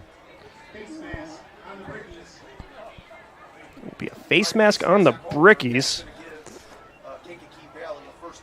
Not sure who that's on. From my vantage point, it didn't look like it was Tajani by any means. But, and again, I don't have the greatest vantage point as they do on the field. It will help out the Cougars, making it 1st and 10 from their own 34. It'll be a handoff to the left to Castro. He shuffles with the high knees out of one tackle and then has to take a physical hit, and there's another flag on the play. This will be a hold on Kankakee Valley. So we get flag against the Brickies, flag against the Cougars, but, I mean, it's all for naught unless the Cougars can, get a shot play here and get something going. But, yeah, Max Picket, he may have, put the nail in the coffin on that run. And we mentioned his dad played for Coach Kennedy, who is now coaching for the Cougars. And with these two teams, the division opponents, they get that annual matchup each year. Mike Pickett, Max Pickett's father, also went and played at Ball State. It's a very cool connection, as now Arroyo rolling to his right, pump fakes, has to keep it, falls forward on first and very long, picks up a few yards there. Yeah, good run by Arroyo. I mean, he's shown that he's been capable of doing that all night. Also a smart run, too. That's one thing that stood out to me in his game is he's a smart runner. He picks and chooses his spots. He falls properly, does all the right things. 2nd and 14 on the 30-yard line. So the Cougars looking to try to move the chains here. Arroyo drops back to pass, swims to his left, has to tuck the ball under his left arm, but he is wrapped up and taken down by the Brickies. Jalen Williams in the mix. Yes, Jalen Williams in this one. I mean, for folks that are just tuning in right now, Jalen Williams, I mean, he was a little banged up in this one. He had to come out for a little bit of a moment of time. Jalen Williams, he's been playing outstanding on defense in this one, stopping the run and just a tremendous pursuit and angle of attack from the secondary, coming all the way to bring down Tatum. So it is 3rd and 16 on their own 28-yard line. One of the big points of the ball game for the Cougars. They need a first down here. Arroyo drops back to pass. He's scanning the field, rolls to his right, hits Koistra. Koistra shrugs off one tackle, picks up a yard, and then goes out of bounds into the Cougar sideline. Yeah, great tackle there by Nick Dozier, especially bringing him in bounds, not letting him get out of bounds, not letting him get really outside the numbers or to the sideline. So great wrap-up tackle there, and it's, forcing a long 4th down for the Cougars. 7 minutes to go here, 4th and 13. The Cougars on their own 31-yard line, and they will look to punt it away. Leonard to return for the Brickies. The ball sails high in the air. Leonard lets it drop, and the Cougars will chase after it. Yeah, great job by Leonard for not trying to field that punt. You do not want to field that punt over the shoulder, especially with what the score is and, time and score being where it's at. It's a very smart play to just kind of let that one be down by the kicking team. Yeah, at this point in the game, you don't want to take any risks that can allow Kankakee Valley to get back into this one. Yeah, and earlier we saw where Kankakee Valley, on a punt, they actually recovered what was a fumble and ended up, getting themselves a fresh set of downs. So perhaps a little bit of recent memory as well as great fundamentals. So Alex Tatum and the Bricky offense head back onto the field. They'll have 2 receivers to the left, 1 to the right on their own 21-yard line. Picket stands behind Tatum in the pistol. It'll be a handoff to Picket. Picket spins out to the right side of the line, makes one juke, keeps moving forward, crosses the 45, keeps shuffling on over to his left, trying to stay in bounds, and is brought down by the 50. Absolutely cooking right now. Max Picket doing a great job of actually slowing down, having that defender in front of him, and then making that move towards him and that stiff arm. And just a great job by Max Picket in this one as he's sealing the deal for the Brickies. So the clock ticking away, 6:23. First and 10 from their own 48-yard line. 16 seconds on the game clock. And Tatum handles the snap. He moves left to pass, floats it downfield looking for Leonard. Leonard well guarded, and it will be incomplete. Brevin Whaley in on the coverage to keep that one out of the hands of Leonard. Yeah, great job by Brevin Whaley, able to kind of turn around and guard that one. But Leonard had him beat. I mean, if that throw is, in front of Leonard as opposed to behind Leonard, then you have yourself another huge touchdown in the fourth quarter for Hobart. So the Brickies will have 2nd and 10. The clock stops at 6:08. They bring an extra tight end on the field. 2 receivers put out to the left. Tatum in the backfield. He's got Picket next to him. He will hand it off to Picket. Picket charges towards the line and picks up about a yard there. Yeah, good tackle by Wheeler. I mean, Wheeler's done everything he can for Kankakee Valley in this one. A tremendous effort by him well into the late stages of this game.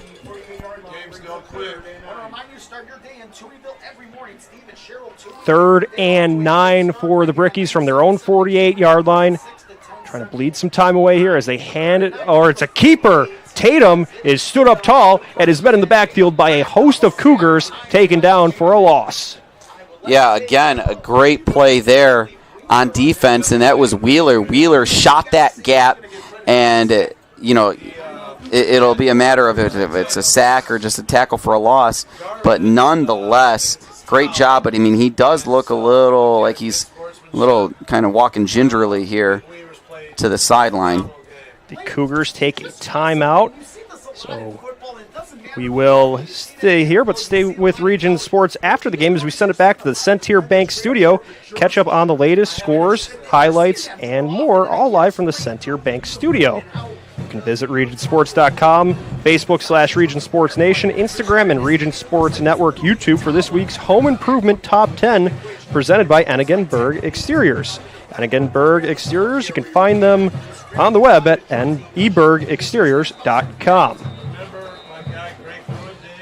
So 5.5 minutes to go here. The Brickies with a 34-17 lead over the Cougars. On 4th down, we'll punt it away, giving the Cougars a chance to rock with the ball here. Folks, you're in for a treat if you're turning to this one, if you're a Hobart fan, not only because the score, but you get to watch another Xander Langford punt. Langford has been a key special teams player for the Brickies tonight, working with the kicks, the punts, making the PATs, has been doing it all for the Brickies. That's a very underrated asset in high school football, is to have a strong kicker or punter that can make a good team even better moving down the stretch. Absolutely. And, that's the first punt of the night, and maybe I jinxed him, that wasn't inside the 20. Yeah. And, he's had one at the 5, and he's had one at the 15. And Xander Langford has just been absolutely tremendous all year, and just a great effort. And it just goes to show you that this Hobart Brickies team is playing a complete game in all 3 phases. And when you have a weapon like Langford, you want to make sure you end every drive with some kind of kick, that you're not turning the ball over, no interceptions, no fumbles, whether he's punting it or kicking it through the uprights or kicking off. You want to make sure that every drive ends with Langford. And the quarterback, Tatum, has done a good job of preventing turnovers as well. So that's a good recipe for Hobart moving forward. Yeah, no, absolutely. And a lot of that, has been because they've been able to establish the run in this one.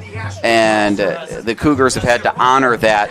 But then also, to Tatum's credit, he's been a part of that rushing attack for the Brickies. And not only that, what you're kind of alluding to is that he hasn't made mistakes throwing the ball. Yeah. And he hasn't, made bad decisions. And he's gotten, guys like Leonard, and he's gotten guys like, Stafford involved in the passing game.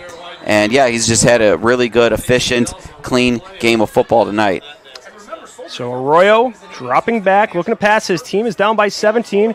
He has to squeak out of the pressure and now just has to keep it and run, going out of bounds near the 30-yard line.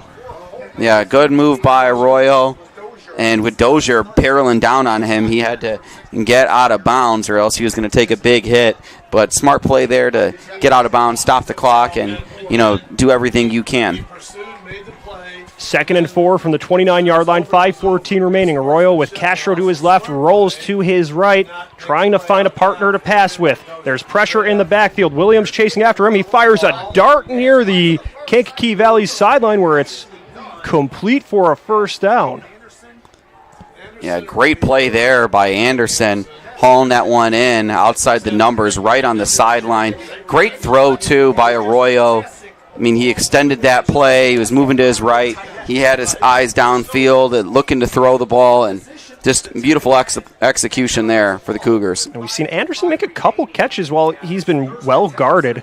So he's done a good job looking those in. Now Arroyo off the snap, drops back, looking to pass again. Lofts this one downfield, and it's nearly intercepted by the Brickies.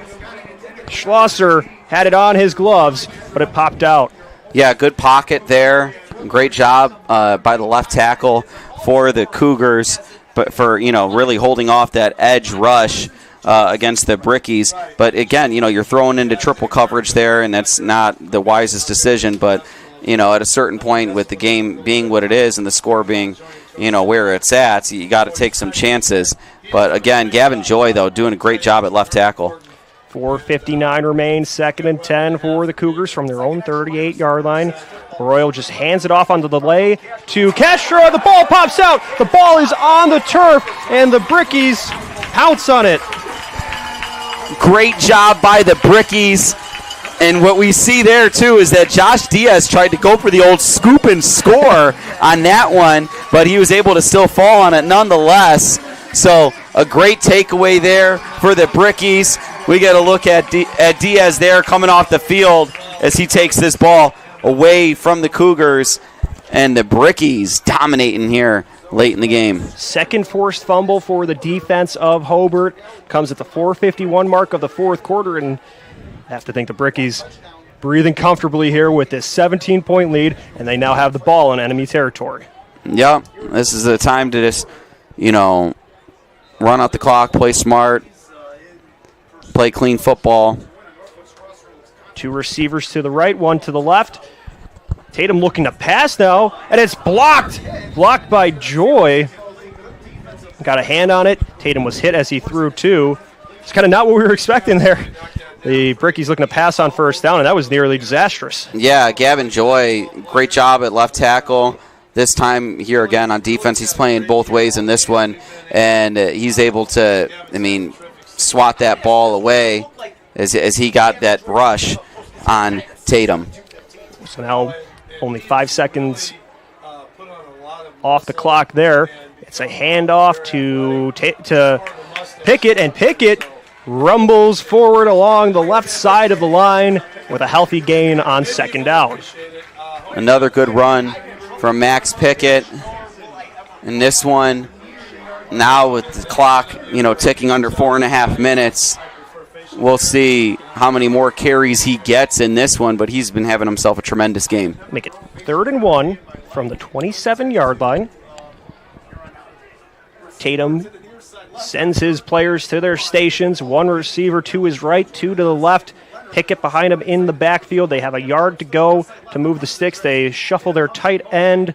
Peters to the right side. It's a low snap. It's a handoff to Picket. Picket anticipating the contact, leads with his shoulder, and will be close to that marker. Yeah, that's Jorge Flores there for making the tackle at the line of scrimmage. But again, it's just falling forward. It's those tough runs. Taking a lot of contact at the point of attack, but being able to, tack on those yards after contact. It is a first down for the Brickies, a Four Seasons Mechanical first down on the web at fourseasonsmechanical.com. 3.5 minutes to go here. Brickies in control, 1st and 10 from the 26 of Kankakee Valley. They hand it off to Picket. Picket breaks through the pile. He's got space, gets inside the 15, and is eventually wrestled down, but a nice first down run from Picket. Picket going north-south all game in this one, and great patience there on that run, and, great job to stay balanced and on his feet and keep on churning forward. So now it is 1st and 10 from the Kankakee Valley 13. Tatum and the Bricky offense break the huddle, working the game clock to 15 seconds and counting. We're under 3 minutes remaining. Two receivers to the left, one to the right. It's a handoff to Picket. Picket keeps pushing, Picket lunges forward inside the 5 with another physical run towards the goal line. Picket, he's got his eyes set on hitting the end zone again. I mean, he busted out the huge run in this fourth quarter to really, put the nail in the coffin, and now he's trying to put another nail in just for safety. So a little bit over 2 minutes to go here. Brickies lead by 34-17. They send 2 receivers to the far right. They put Cash, the tight end, in motion. Pickett calls for the snap, or Tatum hands it off to Pickett, and he scoots on into the end zone. His second rushing TD of the day comes at the 2:07 mark and makes it 40-17 Brickies. Max Pickett, number 6, in for 6, the same number that his father wore. So continuing that legacy, Mike Pickett on to Max Pickett, and just a wonderful game here for Max Pickett on senior night in front of this great crowd. So now Langford gets ready for the PAT, looking to add that extra point. We'll see Peters with the snap, the kick, it's good. It makes it 41-17. Brickies lead with 2:07 remaining. We will continue to put a bow on this one. You're watching Game Night on the Region Sports Network, the only game in town. Cagney's in Hobart offers a fun atmosphere to watch a game on one of its many big screen TVs. While there, fans can enjoy selections from a full menu of comfort foods, including nachos, sandwiches, and more. Planning on staying late? No problem. The kitchen at Cagney's is open from 11 a.m. till midnight, and Cagney's offers daily food specials every day of the week. Cagney's is located at 236 Main Street in Hobart, and they can always be found on Facebook. Cagney's, a proud sponsor of the Brickies. For over 50 years, family-owned Budd Insurance Agency in Hobart has been providing insurance services and protection to Northwest Indiana. With protection provided by Auto Owners Insurance, Dave, Bob, and Mike can custom fit a policy to meet a person's needs. The friendly and knowledgeable staff at Budd Insurance treats each client with personal attention, making your visit a pleasant one. Stop by 615 West 3rd Street in Hobart or give them a call at 942-1028. And you can always visit them on the web at buddinsagency.com. As the Brickies get ready for one more Quintel kickoff, it is 41-7 Hobart. It was closer than this score would indicate. The Cougars brought it within 10 points, but then the Brickies put the foot on the gas and really distanced themselves here in the fourth quarter. Yeah, been a war of attrition those first 3 quarters, and then that fourth quarter, just the floodgates kind of opened for the Brickies. The kick is fielded by Koistra, and he moves up to the 24-yard line, so we can get on with it and start handing out some post-game hardware, naming the Crowell Companies Lantern Man Superhero of the Game. Crowell Companies are the insurance superheroes, so let's hand it out. We'll give it to number 6, Max Pickett. 2 touchdowns on the outing for Pickett, and the Brickies continued to improve as the game went on and made that long run to start off the fourth quarter and just punched in his second TD on that last drive. Yeah, Max Pickett, he was doing the dirty work in the first half. A lot of rushing yards, a lot of tough rushing yards in this one. Great catch there. Oh, no. Okay, he trapped it. Oh, he's upset. Yeah, he's saying no. No, I caught that. But anyway, no, Max Pickett did a great job in this one of just all those unheralded yards, those kind of, those things that led to those touchdowns. And then for him to have a watershed moment in the fourth quarter with 2 rushing touchdowns, really caps off this superhero performance for him. So Arroyo and Castro looking to move the chains a little bit. Arroyo rolls out to his right, throws it downfield. This one will be a completion for Anderson as he continues to move after making the catch all the way to the 50-yard line. Yeah, great job by Anderson. Great route, too. At the top of the route, catching that ball at the sideline, being able to jet upfield and power through contact to fall beyond the 50-yard line. Snap to Arroyo. He's looking to pass Some activity to his right. He fires it to the right near the sideline, or it'll be a completion for 5 yards. Another great play there. Again, rolling to his right. Koistra on the catch. Nice chunk play. So we will continue to recognize some key players from the game with the Blue Collar Player of the Game, brought to you by Boilermakers Local 374. Earn while you learn with Boilermakers Local 374. That will be to the running back in the backfield right now, Marco Castro, as his quarterback is looking to pass. There's pressure from the Brickies. Arroyo escapes it. He picks up the first down and then some. Gets out of bounds for the first down run. Great job manipulating the pocket by Arroyo. Stepping up, bouncing to his right, seeing that he had nothing but daylight to the boundary, and he gets out of bounds. Great job. But to Marco Castro, definitely a blue-collar performance in this one. He took an absolute beating, but he also dished one out, too, as just this key quintessential power back for the Kankakee Valley Cougars. He had darn near every carry in that third quarter and that drive that lasted almost the entire length of the third quarter. Great pitch and catch there for the Cougars. That was Whaley making the catch for the first down for the Cougars. So with 50 seconds, Kankakee Valley just trying to march down the field and put a score on the board. 1st and 10 from the 20 of Hobart.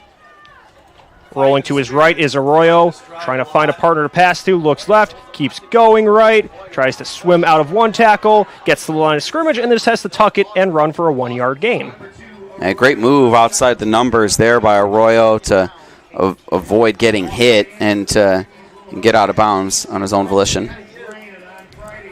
So now it'll be 2nd and 10, and we'll continue with the post-game accolades. It's time to name the play of the game. The Region Sports Network play of the game. Tonight's play of the game, we will go with the one-handed touchdown catch from Logan Peters, making the one-arm grab and picking up the TD as Arroyo drops back to pass.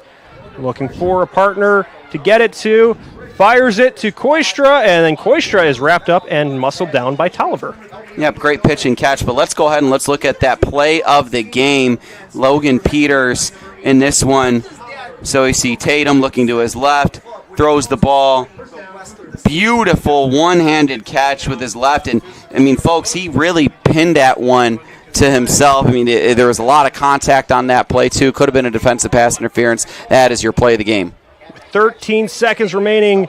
Arroyo tosses it to the end zone looking for his man. Was trying to get it to Parker, but I think it looked like he skipped it to him. It hit the turf first, so that will stop the clock with 8 seconds remaining here.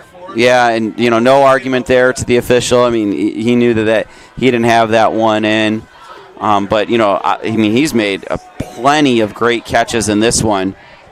You're probably going to go to him again here, as you are likely going to take another shot to the end zone with 8 ticks left. So 8 seconds remaining. 2nd and 8 from the 8-yard line. Arroyo trying to help the Cougars finish strong here. They put Trips right. Castro in the backfield. Arroyo scanning his options.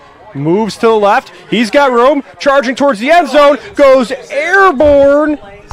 And is in for 6. Wow.